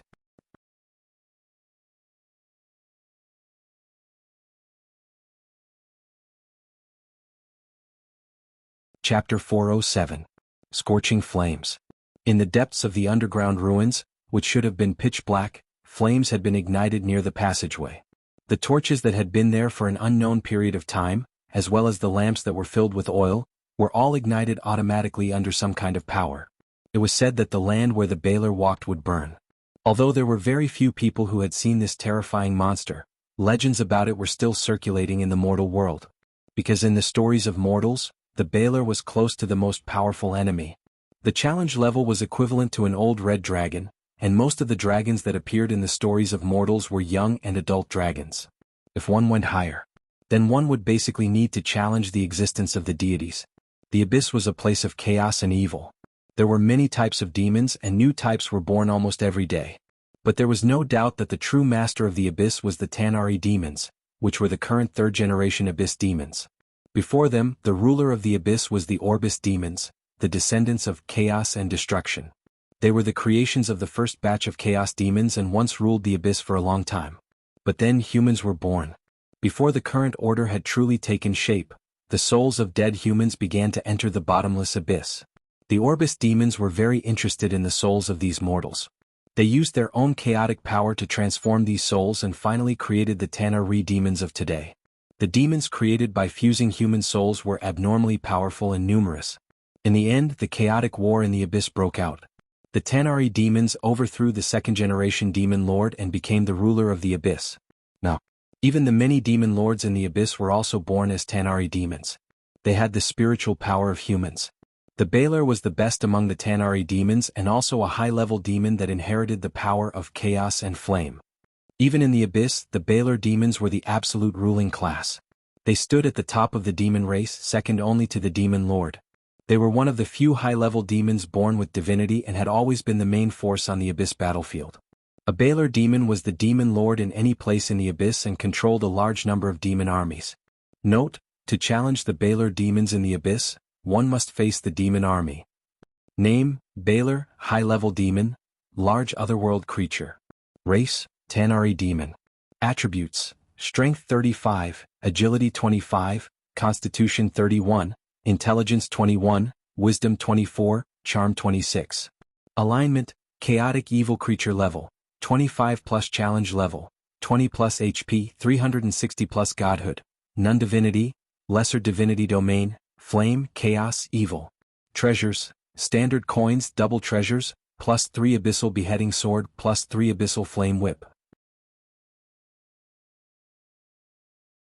Basic skills, Deception 310, Focus 330, Negotiation 350, Disguise 100, Hide 260, Intimidation 330, Knowledge 300, Listen 380, Sneak 300, Search 300, Discerning 300, Spellcraft 300, Detect 380, Survival 70, Use Magic Device 310. Special skills, Burning Explosion, Bind, Spell-like ability, Summon demons. Specialty abilities, Cleave, Powerful Cleave, Proficient in First Strike, Proficient in Dual Wielding, Fierce Attack, Advanced Fierce Attack, Instant Cast Spell-like ability, Telekinesis, Advanced Dual Wielding, Longsword, Expert, Beheading Sword, Master. Spell-like abilities, Blasphemy, Dominate Monster, Advanced Dispel Magic, Advanced Teleportation, Soul Assimilation, Decree. Intimidate, Telekinesis, Evil Spirit Light, Firestorm, Internal Explosion. Innate ability, Flaming Body. The Baler.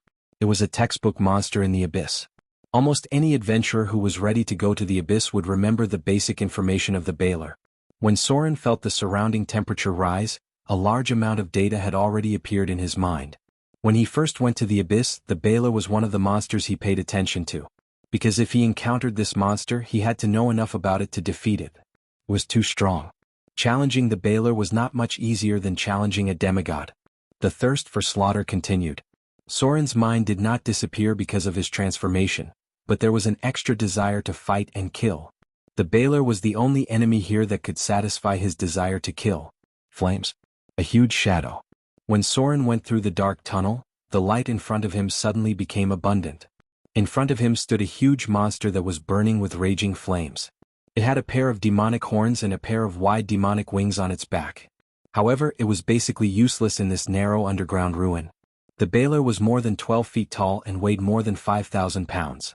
In its hand was a huge abyssal beheading sword that was burning with raging flames.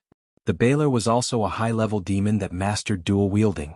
Its other weapon was the level +3 abyssal flame whip. The temperature was gradually rising. The Baler was like a huge flame, and any creature that approached it would be incessantly burned. However, just when this huge monster appeared in front of Soren, a strange silver light appeared on the legendary curved sword Icing Death. It was as dazzling as the stars, isolating the scorching flames. At the same time, it automatically extinguished the magic flames caused by the Baler in a burst of magic aura. This legendary curved sword had killed the Baler before. After sensing the evil aura and discovering a new enemy, it even trembled slightly in Soren's hand. The flames became a little weaker. The raging flames on the Baler seemed to have dimmed a lot. Then a pair of heavy shackles appeared in Soren's sight. The shackles with a silver-white metallic luster bound its hands, and there seemed to be a barb piercing through its huge demon wings. It had been sealed here for a long time. Even after thousands of years, it still couldn't break free from the seal here because it was imprisoned by the great arcanists of the Arcane Empire. Demon? No. A human? The pupils of the Baler were like jumping flames. It stared at Soren, who appeared in front of it, and said in the ancient demon language, "A human with the aura of a slaughterer. Mortal. Come here, release me. I will give you everything you want." Soren sneered. He didn't care about the Baler's words at all because demons were untrustworthy. They didn't abide by the law of contract at all. Anyone who made a deal with a demon could be eaten by them in the end. Besides, Soren's purpose was to take its life. An arrow on the bow. Soren took out the elven war bow and directly shot an arrow at the bailer in front of him. Clang. The bailer's huge beheading sword instantly blocked the arrow. At the same time, the wooden shaft of the arrow instantly burned, and even the steel arrowhead showed signs of melting. The terrible strength of a superior demon was undoubtedly revealed in an instant.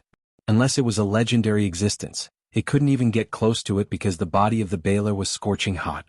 Note: any enemy caught by the bailer will receive 36 fire damage per second. The power of the seal was still there. The furious bailer let out a roar.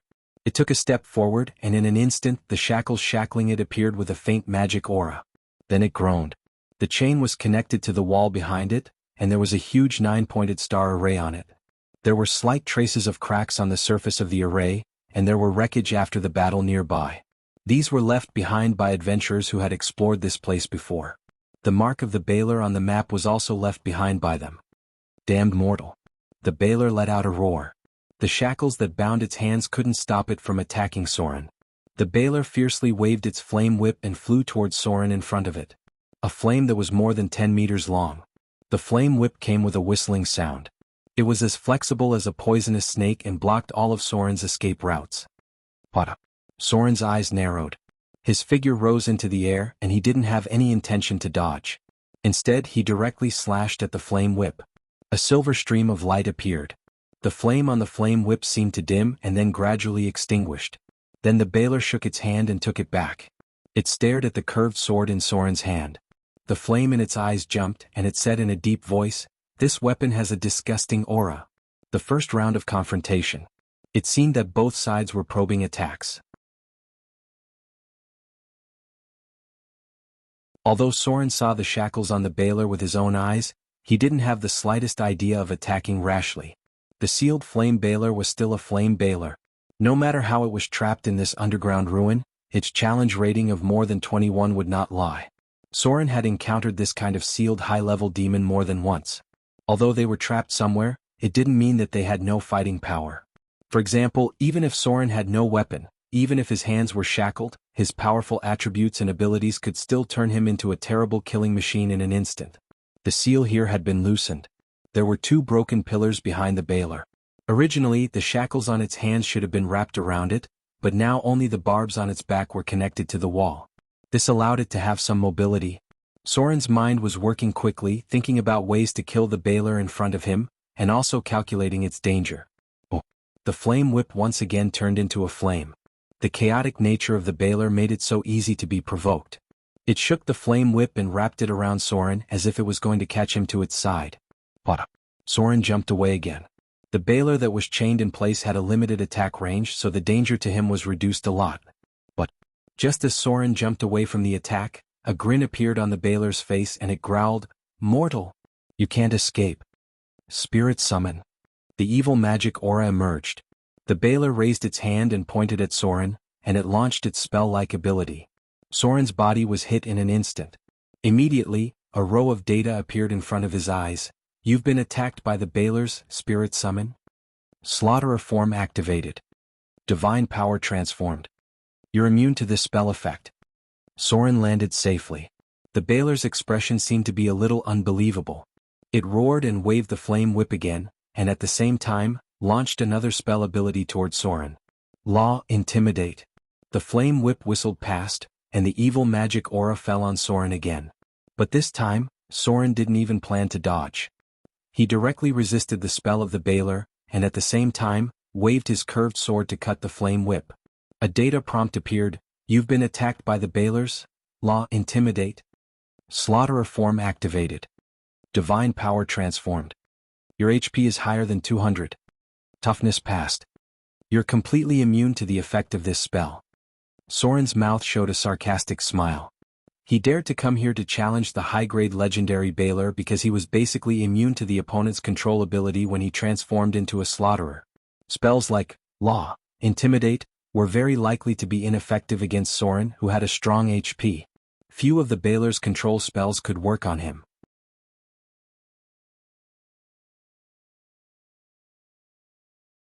As if it was unbelievable, the bailer suddenly cast several spells toward Soren.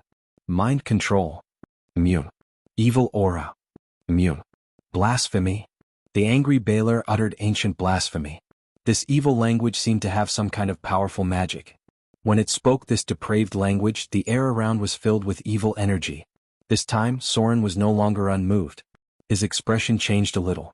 It seemed that he was in pain and crazy. His body trembled involuntarily as if he was suffering great pain. The Baylor couldn't help but laugh. The arrogant enemy in front of it finally fell under its spell, and the blasphemy had an effect on him. Ah! Soren let out a painful howl, and then he stood up trembling. There was a strange blood-red light in his pupils, and the violent atmosphere on his body became stronger. He opened his mouth gently and said a blasphemy that was also full of evil. Blasphemy. A dense data display appeared in front of Soren's eyes in an instant.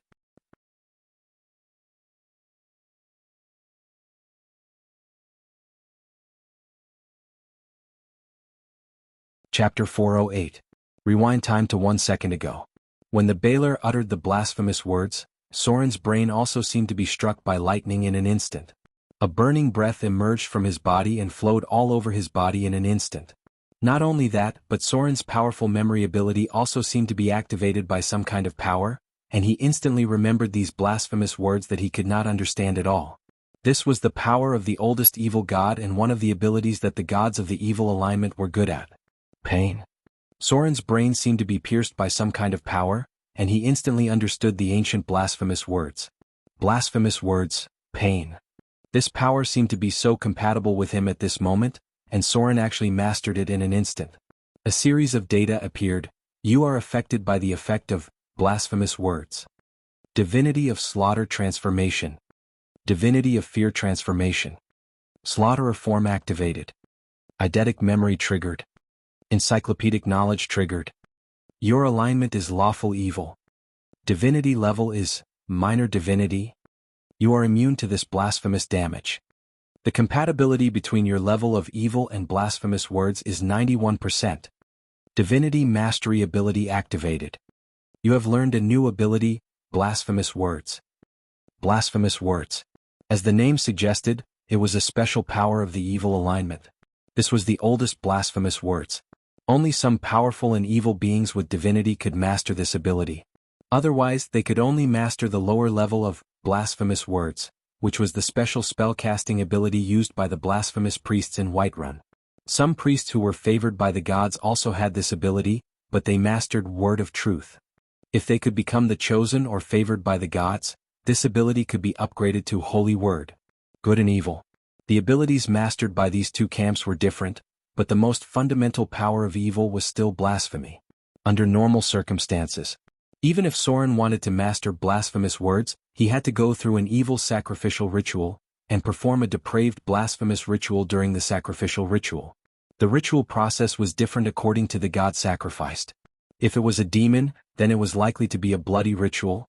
If it was a devil, then it might be some terrible conspiracy. Of course, there were many choices for this ritual sacrifice because the evil gods of the Abyss and Bator Inferno could also give this ability. For example, the Queen of Succubus, the easiest sacrificial ritual to please her. Because she was the demon god in charge of lust, depravity, and ethics, it was easy to please her with certain taboo pleasurable rituals and obtain her rewards. The blasphemous abilities bestowed by demons, devils, and evil gods all came with a price. Although it could strengthen one's own power, it was also equivalent to falling into their control. Soren's mutation at this moment was different from all the blasphemy rituals. He automatically mastered and understood the blasphemy language. Just this point, even he couldn't understand it. He could only vaguely guess that it was related to his camp, the bloodline of the slaughterer, or the weak divinity. Because having divinity was equivalent to stepping into the realm of the gods. If the Baylor in front of him didn't have a master, then the blasphemous words it mastered was also because of its own divinity. The Baylor's body was trembling. Even if it had a powerful flame body, it still suffered a lot of damage under the power of the blasphemous words. Blasphemous words, pain, special ability. Speak the most ancient blasphemous words and turn this blasphemous language into the power of pain on the enemy. Any non-territorial power can't be immune to this damage. True damage is equal to your own profession level plus divinity value. This ability can be used once a day. Soren stood up expressionlessly. The power of pain gradually subsided. He stared at the Baylor in front of him, and there was a strange blood-red light in his eyes. At this moment he looked full of evil and depraved as if he was some kind of demon from the abyss. The Baylor in front of him seemed to think of something. Suddenly, its face changed and said in a deep voice, "Son of Slaughter? No, no. You're too weak. It seems that I've met the descendant of the Son of Slaughter." There was a trace of greed in the Baylor's eyes. It suddenly roared and stepped forward. The barbs that pierced its back were instantly pulled taut, and then drops of demon blood slid down the chain. The Baylor let out a painful howl, but it still didn't retreat. Instead, it clenched the abyss beheading sword in its hand and took another step forward. The sound of flesh being torn apart was heard. The flames on its body were much weaker. The huge demon wings were torn apart by the chains, and a rather hideous wound was exposed on its back. Divinity of Slaughter. There was a trace of fanaticism in the Baylor's eyes, and it roared, "Ha! I actually met the descendant of the Son of Slaughter. Mortal. Let's have a showdown. The winner has everything. The loser will become a sacrifice. The one standing in front of you is the descendant of Flame and Destruction. High Demon Belother Kendi." As long as it was still imprisoned, it would be difficult for the Baylor to really kill Soren. Because even if it couldn't kill the Baylor in front of it, Soren could escape at any time, and the Baylor was confined to a certain area by the chains. The Baylor didn't know that Soren in front of it had a thirst for slaughter. If this thirst for slaughter was not satisfied, it would fall into madness. It just felt the divinity of slaughter in Soren's body.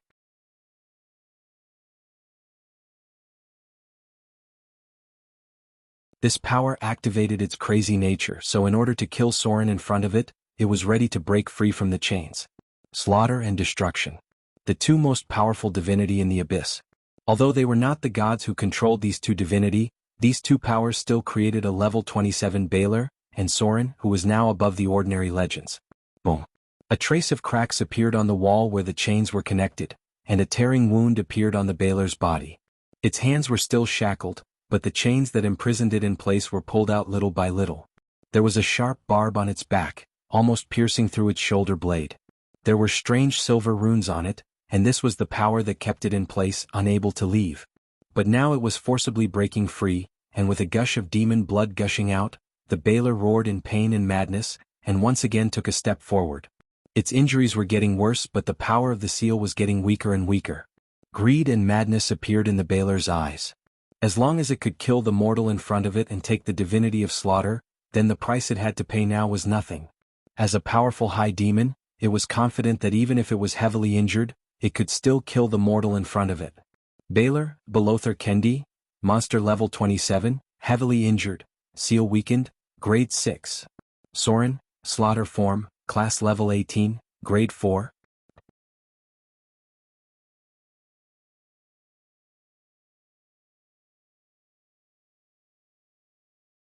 Chapter 409. Drops of demon blood dripped on the silver chain. It seemed to contain some kind of powerful magic. After the demon blood touched the silver chain, it burned like gasoline. The Baylor stared at Soren with a crazy expression and took another step forward. Then a stream of demon blood gushed out from its wound. It was like adding oil to the fire, making the raging fire spread all over the silver chain. The light on the chain was gradually dimming.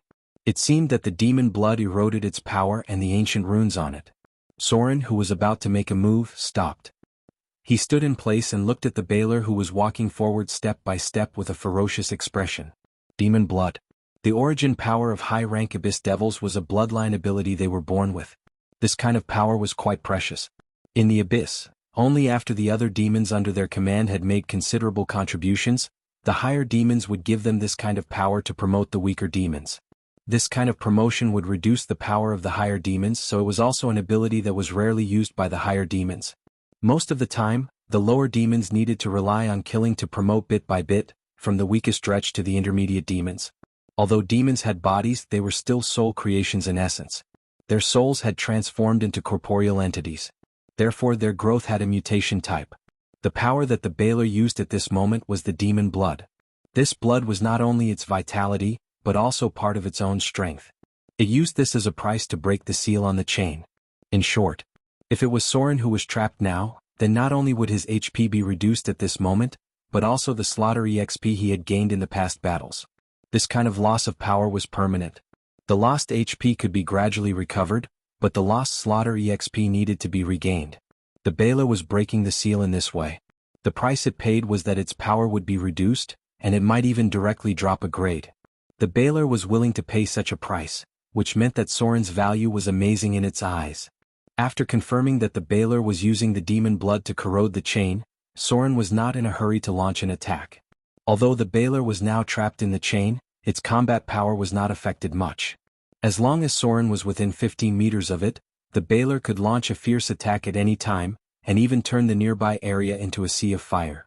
Soren waited silently, waiting for the moment when the Baler broke the seal. When the seal was completely lifted, the Baler's strength would be reduced to the limit.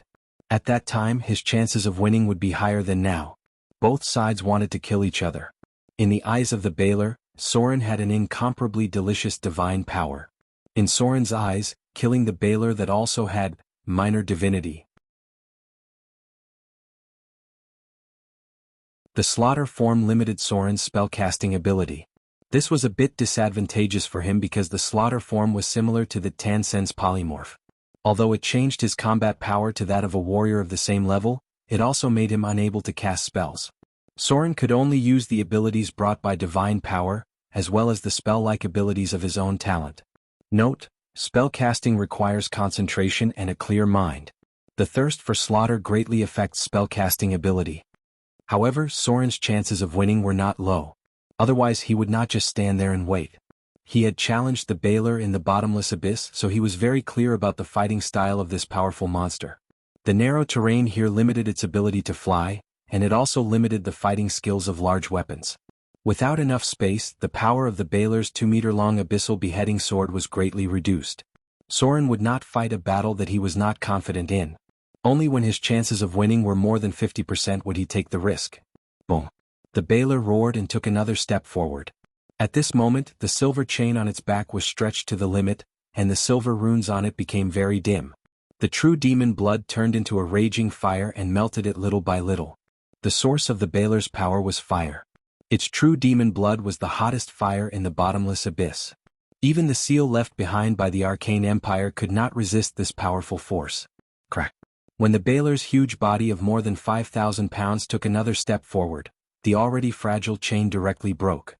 It roared and suddenly raised the abyssal beheading sword and rushed towards Soren in front of it. Although the moment when the seal was broken was the moment when it was the weakest, it was also the moment when the Baler's aura was the strongest. After breaking the seal at a heavy cost, the Baler's crazy expression showed an indomitable will to fight. This strong will to fight was matched with its huge body and the 35 points of strength that it was born with. It was enough to cause crushing damage to any enemy. It was even confident that it could kill the weak mortal in front of it with one hit. 35 points of strength. This was a terrible power that mortals could never reach. Its strength was not only because of its own spell-like abilities, but also because of the powerful attributes brought by the high demon blood.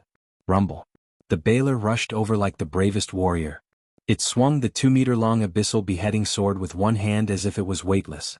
At the same time, the flame whip swept from the side and directly blocked all the space that Soren could dodge. No matter which angle he dodged from, Soren could only choose one of the abyssal beheading sword and the flame whip. Never underestimate any high demon. The Baler's body looked fat and heavy, but it actually had as high as 25 points of agility. Note: adult dragons only have 10 points. And it also had the skill of greater dual wielding. Regardless of any spell-like abilities, just relying on its own attributes, talents, abilities and fighting skills, the Baler was enough to easily crush a legendary orthodox warrior. Unless there was a cheat-like existence that could kill it with one slash, even the incarnation of the gods would have to pay a little price to deal with the Baler. Mighty slam. A burning flame appeared on the Baler's abyssal beheading sword, like a huge burning torch. The sharp edge of the sword was hidden in the fire, and it directly slashed toward Soren's head. The flame whip came from the side at a tricky angle. It was clearly an attack from two different directions, but it was so easy to use it. Shadow leap. Shadow strike. A strange blood-red light appeared in Soren's eyes. In the face of the Baler's attack, his figure disappeared in an instant. He had been standing in the shadow. The next moment, Soren's figure appeared in the shadow behind the Baler. He only jumped less than 6 meters away, then pulled out his curved sword and stabbed into the back of the Baler. The fiercer the attack, the harder it was to take it back. The Baler's attack that had accumulated to the limit hit the open space. The abyssal beheading sword directly split the ground with a loud bang, leaving a terrible gully in the place. A piercing pain came from behind it. The Baler let out a crazy roar, and the flame whip in its hand instantly hit its back.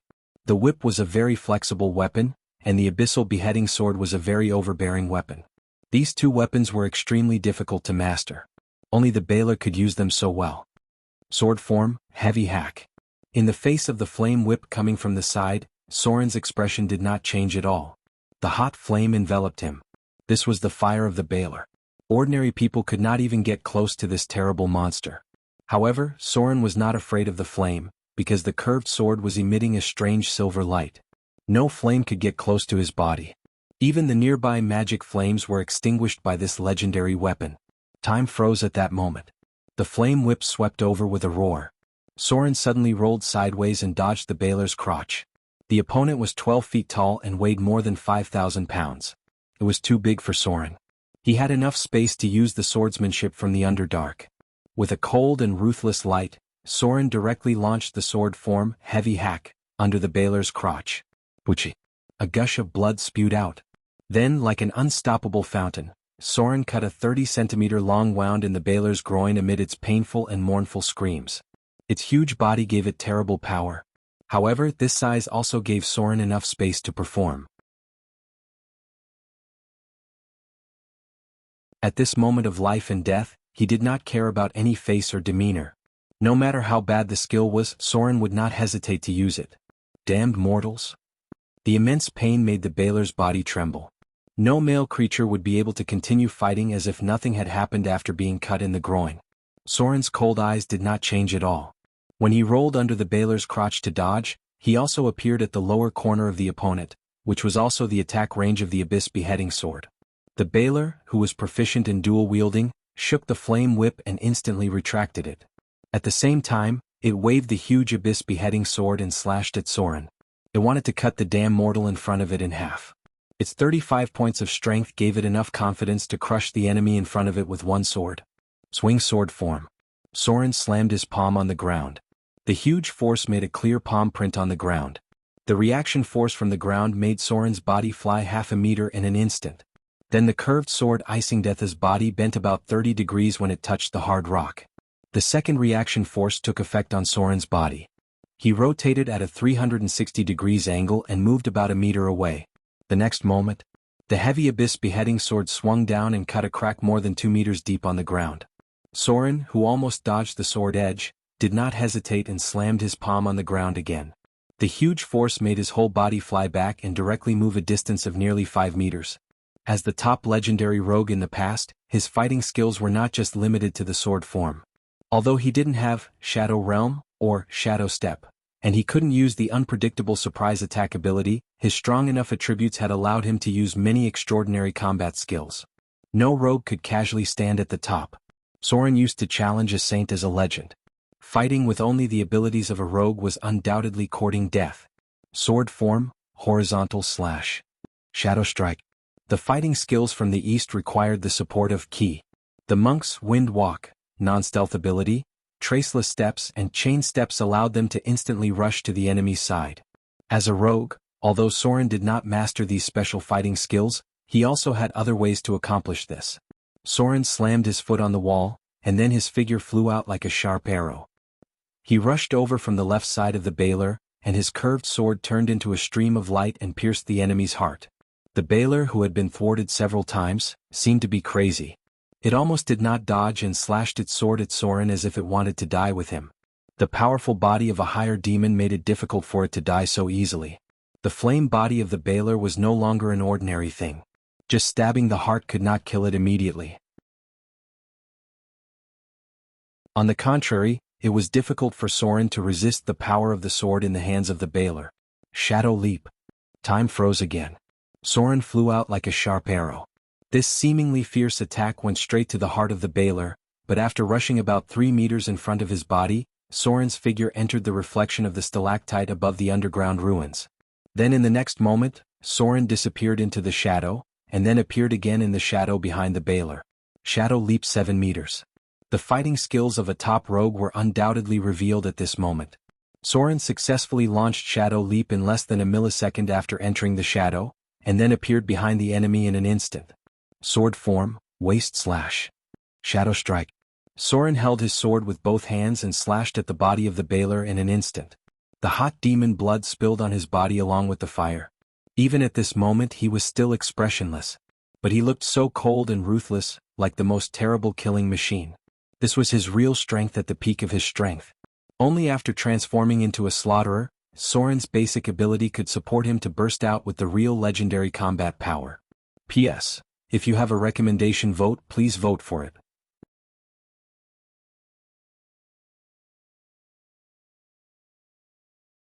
Chapter 410. The gentle sea breeze blew through the port of Mordor, and the sound of waves hitting the reef came from afar. There were people coming and going in the port, and merchant ships full of goods were docked near the port. Occasionally, a team of heavily armed and expressionless guards patrolled by. The merchants who came and went could not help but give way in awe after seeing them. Occasionally the legendary drows could be seen here, but they were not as evil as in the stories. They just looked a little cold and indifferent to everyone. These drows were quite strict in law enforcement, and the means used to bribe other guards did not seem to have much effect on them. Stephen Hogg jumped down from the deck, touched his money bag after landing, and then looked at the Billow Tavern on the south side of the port. This was a tavern run by a priest of the Sea Temple.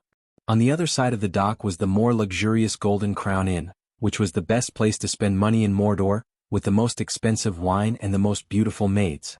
However, Stephen was just an ordinary pirate. He couldn't afford to go to that kind of place. He just occasionally drank a few glasses of rum in the Billow Tavern. He was now a man with a family. Naturally, he needed to be more careful, so after thinking about it, he turned and walked towards Mordor City. Forget it. Stephen lowered his head and muttered, refusing his companion's invitation to go to the tavern for a night of fun. As he returned to his station, he thought to himself, now is the time to use money. The money I saved is enough for 300 kindler. Enough to buy a piece of land in the city. I heard that the mainland is not very safe recently. I'll bring her and the child over after a while. Thinking of this, Stephen could not help but show a happy smile on his face. He was not young anymore. He was 35 years old this year, which was relatively old among pirates. As a human, Stephen felt that his physical energy was not as good as before after entering the age of 30.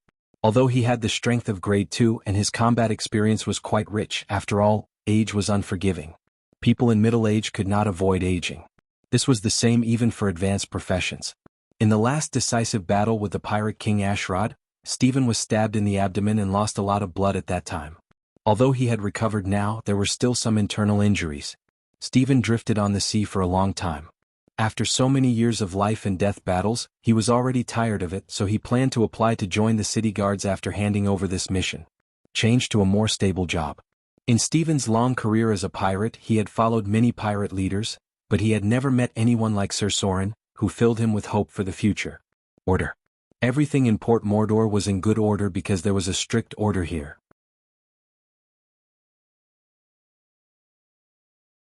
Although the law had not been fully established, the rules set by Sir Soren had always been strictly enforced. Anyone who challenged the rules would be mercilessly crushed. Stephen had never seen a pirate leader like Sir Soren who could control the rebellious pirates so well. Although some of the processes were bloody and cruel, that was only a small problem. As long as they got used to Sir Soren's order, they would find that their lives were not as bad as before. He didn't have to worry about being stolen and thrown into some stinking ditch after getting drunk, nor did he have to worry about his wealth falling into the hands of others after fighting to the death. You should be rewarded for your efforts. In Mordor, any job could allow people to support themselves. Even the most humble slave could get freedom because of hard work and live a good life in the city of Mordor. What reason did Stephen have not to believe that he would have a better future than those slaves who were freed? The money is almost enough. There was a paved road in the port that led directly to the city of Mordor. The neat road was repaired every once in a while. Stephen did not receive any education, so slightly complicated calculations were a bit troublesome for him. Although he had been spending money to learn words and arithmetic recently, unfortunately because of his age, Stephen had been learning a bit difficult. So now he had to count with his fingers while he was on the road. With the merits I've made in the past, I should be able to buy the land south of Mordor at the most favorable price. Almost enough to buy 15 acres of land? Note, the size is about the same as an acre. 1 acre is about 6 acres now. These lands have been cultivated by slaves. Looking at the growth of the land, there should be a good harvest this year. After buying the land, I'll spend some money to buy 2 slaves from Shipwreck Bay to farm. Even if I'm old in the future, I can live a good life. When I get the land deed, I'll bring her and the children over. Then I'll spend some money to ask a priest to hold the wedding. An honest smile appeared on Stephen's face, which softened the hideous scar on the left side of his face and made him look less frightening. He had a lover. She used to be a prostitute in Shipwreck Bay. Her husband used to be a sailor, but unfortunately he died in a shipwreck. After her husband died, she struggled to raise 2 children alone. Unfortunately, it was too difficult for a woman to raise 2 half-grown children. In the end, she made up her mind and hooked up with men behind closed doors, relying on the sex business to support the 2 children. Then she met Stephen, a pirate who looked fierce but was very gentle to her. After crippling a drunkard who did not pay after sleeping with a woman, Stephen got together with her. She was a very gentle woman. She was not very beautiful and her voice was a little soft. She was 26 or 27 years old. Her waist was a little thick, but her skin was white. She was very gentle and good at housework. She would clean the room and have a big butt. At first glance, she was a woman who could bear children. As for the sex business, Stephen did not care so much. A woman who could make up her mind to do this kind of business to support children only made him feel awe. He was just a pirate. It was a bit too much to say that his hands were covered in blood, but there were definitely many people who died under his hands. There were people who deserved to die and there were also innocent people. Occasionally he would go to the temple to confess his sins. Once he even cried in her arms like a child. Maybe the older he got, the more soft-hearted he became. This time when he went to Shipwreck Bay to escort goods, Stephen encountered a young thief. If it was in the past, he would definitely cripple the child's hand. But this time, when he saw the child's yellow face and thin body, he could not help but think of the 2 children. Not only did he let the thief go, but he also gave him a few silver dirhams. Because life was difficult, and the door was always half closed, the older of the 2 children had also done some sneaky things in the past. Now the 13-year-old child only had 8 fingers. Stephen was tired. He was not young anymore. In a few years he would be 40 years old. When a man reached 40 years old, he could only rely on rich experience to fight. He wanted to change to a more stable life. There was a woman. There was a group of lively children. A stable job, a stable home. So many years of wandering on the sea had honed him into a real man. He could fight bravely without fear of death in battle, but this did not mean that he wanted to live a life of uncertainty all the time. He was a little different from other pirates. Maybe when others reached his age they would become eager for all this. The gate of Mordor City appeared in front of him. Stephen could not help but speed up his pace and rush towards his station. He had his own house. Although it was only a small brick house after all, it was an industry that he fought for with his life. But most of the time he still stayed in the station because the house was empty. It was not as convenient as staying in the station. When he picked up the woman he would consider moving in. I have to buy some furniture too. Stephen thought so in his heart. He didn't know what he was thinking, but his face showed an expression that all men understood. Hey, there are 3 rooms. Maybe I should buy a bigger bed. At this time, there was a noise at the gate of Mordor City. Then a large pterosaur climbed out. Its head was much bigger than a cow. There was a rope around its neck. It seemed to be led by someone, but it was blocked. The pterosaur walked forward arrogantly without looking at the guards around.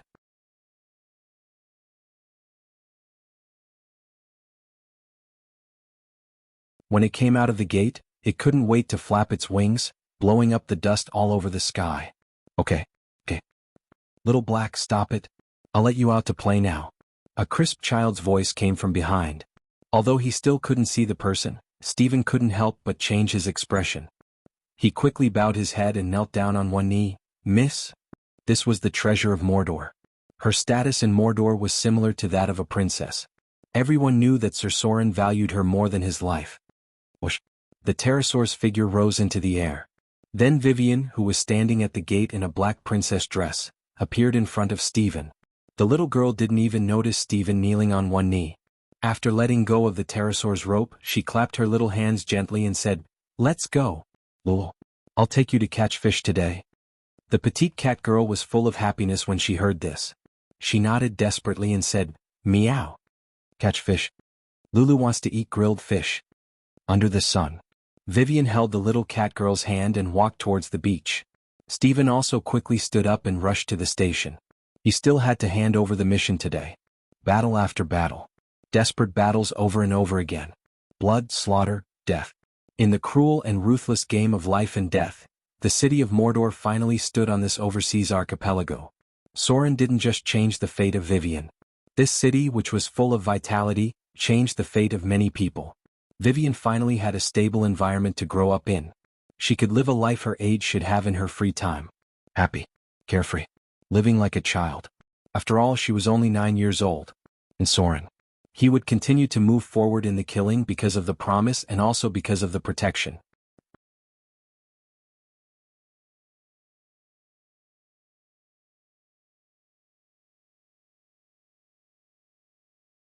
Chapter 4:11.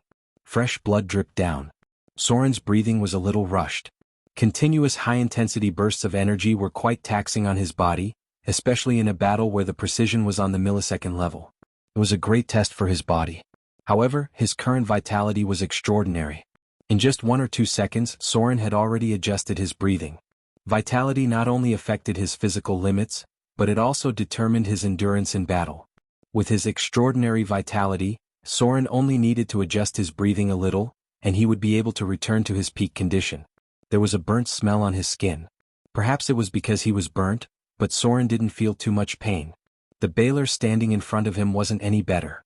There were 7 or 8 wounds on its body, especially on its back, where Soren had directly hit it twice. Unfortunately, the baler's vitality was too strong. With 31 vitality, Soren's attack should have cut it in half, but it was only able to injure its spine. The baler's vitality was too tenacious.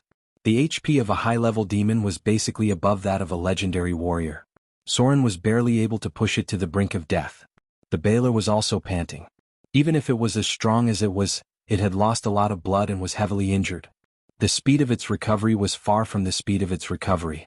The demon's madness allowed it to fight even when it was heavily injured and on the brink of death. It raised its heavy abyssal executioner sword again, and at the same time, waved its flame whip and rushed toward Soren. The flames on the baler's body had dimmed a lot. There were only some flickering flames left on the flame whip, and then a dark green barb was exposed. This was the reason why Soren's left arm was heavily injured. The barb hooked onto the flesh of his arm, and then a piece of flesh was forcefully torn off. Soren's injury wasn't light. Although he had only been hit by the baler once, that one hit had caused him nearly 100 points of damage. The flames on the baler's body were too strong. Even with the power of icing death protecting his body, Soren was still slowly burned every time he got close to it. This kind of enemy was simply impossible for mortals to defeat. It was even more difficult to deal with than a giant dragon because ordinary people would be burned to ashes if they stood in front of it. Soren was already a little numb from the roasting. Icing death prevented him from burning directly. This legendary weapon's ability to extinguish magic flames was still in effect. However, a scorching aura penetrated deep into Soren's bones from his skin, making him feel as if his chest was on fire. His throat was so dry that it felt like it was about to split open. The silver light was still dazzling. The baler's flames made it even colder. Soren held it in his hand like a block of ice. I've already used up my shadow jump.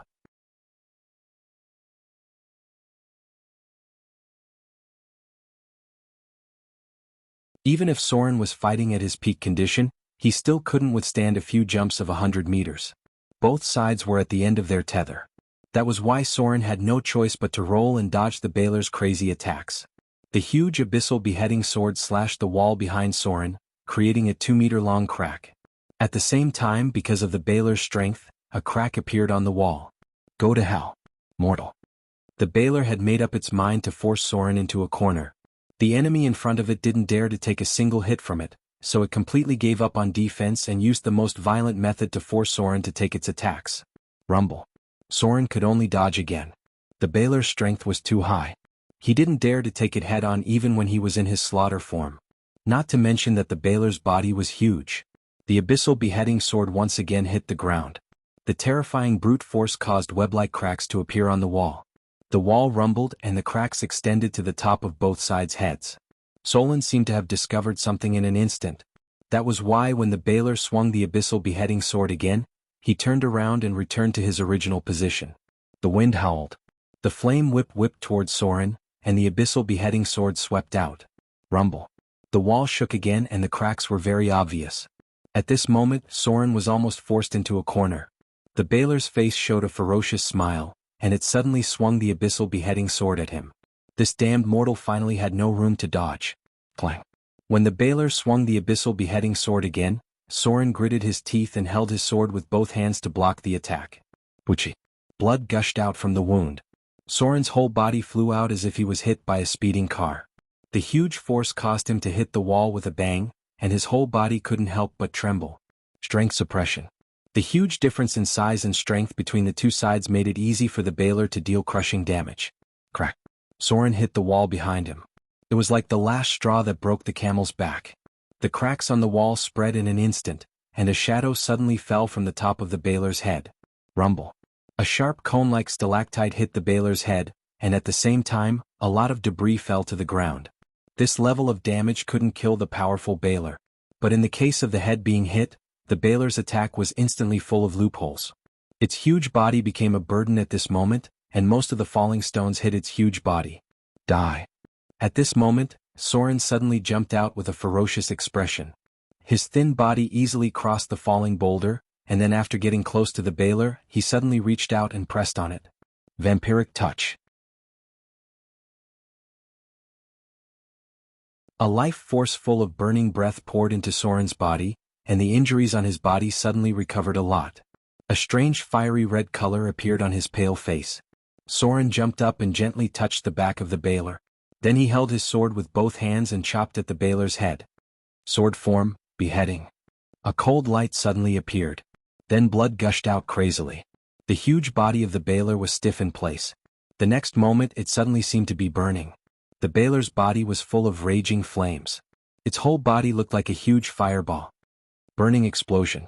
As one of the most difficult higher demons to challenge in the abyss, the Baler's horror was not only its power, but more importantly, it would automatically activate a burning explosion talent ability after death.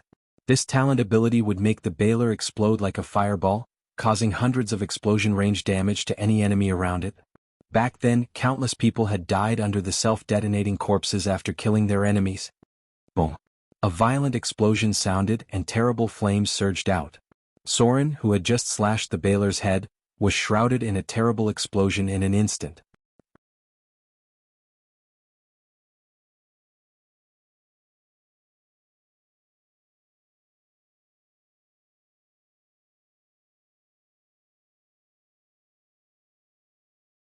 Chapter 412. I'm back. Now there are a bunch of relatives' children over there. Fu Tu changed back to the original place to write. Today 3 chapters. Rumble. Suddenly there was a violent vibration from the ground. The dwarven juggernaut who was searching for loot, shook and almost fell to the ground.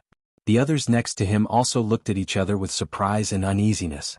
The desert warrior quietly put away a statue made of pure gold, and then turned to look at the few people present as if nothing had happened. What happened? The dwarven warrior picked up the well-preserved crystal on the wall and blew on it. Did something happen down there? He asked in a low voice. The 4 people present looked at each other. I don't know. The Ronin held his weapon in both hands and frowned slightly. The captain's expression just now seemed a bit wrong, and the hostility on his body was too strong. I guess something big must have happened down there. The desert warrior rolled his eyes and said with a meaningful expression, I heard that there are demons sealed in such underground ruins. The movement just now didn't look good. The oriental dancer's face changed slightly, and a trace of worry appeared on her beautiful face. She suggested, should we go down and find him? No. The desert warrior decisively rejected. He glanced at the others and said in a deep voice, just now the captain asked us to stay here. We don't know the situation here at all. If we go down rashly, if there is something terrible down there, I'm afraid we will all die here. Speaking of this, the desert warrior could not help but lower his voice and said, I think everyone has a good harvest today and more importantly no one was injured. Why don't we stop here today, go up and divide the loot first and then wait for the captain to come out. Anyway, he is a very powerful rogue. If he wants to leave there are very few people who can stop him. If he can't leave we will die if we go. He wanted to slip away. The situation in the underground ruins was a bit wrong. The vibration just now caused some places to collapse. It was likely that something big had happened down there. Not many people were injured in the previous few battles. After Soren left, they found some chests and secret rooms. They found quite a lot of valuable loot. Even if they divided it up, there were still several thousand Kindler coins. Since the situation was not right, everyone had found a lot of spoils of war. Fortunately, no one was injured. The desert warrior already had the idea of leaving as soon as he could. After all, he and Soren were only in a temporary party, and they didn't have much of a relationship with each other. It wasn't strange for them to run away as soon as they saw that something was wrong. The desert warrior's words obviously attracted the approval of one person. The Ronin stroked his sword silently. He had come to the desert area to train. He had only accepted this mission because he didn't have enough money. The situation here was a bit dangerous. He had encountered a legendary ancient mummy so easily, and this was only the second floor of the underground ruins. He didn't want to lose his life here. Since he already had the spoils of war and he wasn't injured, leaving with the benefits to continue his cultivation was undoubtedly the wisest decision. The dwarven juggernaut looked a little hesitant. It seemed that he wanted to leave, but he felt a little guilty. The dwarven race was still more credible. Leaving in this case meant abandoning his comrades. Among the people present, the one with the most complicated expression was undoubtedly the Oriental dancer. Her face looked wavering as if she wanted to stay and leave. After all, Soren had just saved her life. Reason told her that leaving now was the wisest decision, but she felt that it was too much to do so. The difficulty of the underground ruins was a bit high. She knew very well what was below. If Soren really encountered that kind of monster, she was afraid that the possibility of him coming back alive was not high. Baylor. It was difficult for a legendary rogue to kill a Baylor alone. Rumble. After the explosion from the underground caused the first batch of collapses, it seemed to have broken the support in some places, which obviously formed a chain of collapses. There were sounds of collapsing in many places and a large amount of dust fell here. We can't stay here any longer. The desert warrior looked at the others and said in a deep voice, "If you want to stay, then stay. I'm ready to leave. It looks like this place may collapse. Maybe we will be trapped here." After that, he ran directly towards the square. The Ronin glanced at the others and quickly followed. This was a desert area. If the hole above was blocked by the collapse, it would be very troublesome to get out. The dwarf hesitated, glanced at the Oriental dancer and said, "Shall we go out too?" The Oriental dancer's expression gradually calmed down. She glanced at the dwarven juggernaut in front of her and said, "No. I'm going to go down and see. After all, he just saved me. I can't abandon him like this. I will definitely feel guilty about this in the future." Hearing her words, a trace of guilt appeared on the dwarf warrior's face. Immediately, he took out a few bottles of healing potions and a bottle of fiery red potion, threw them to the Oriental dancer and said in a deep voice, "I'm sorry. I'm going to leave here.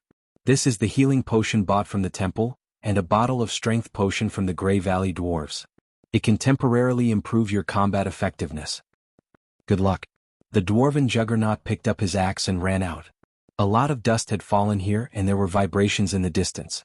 The Oriental dancer glanced at their backs, gritted her teeth and ran into the dark passage ahead.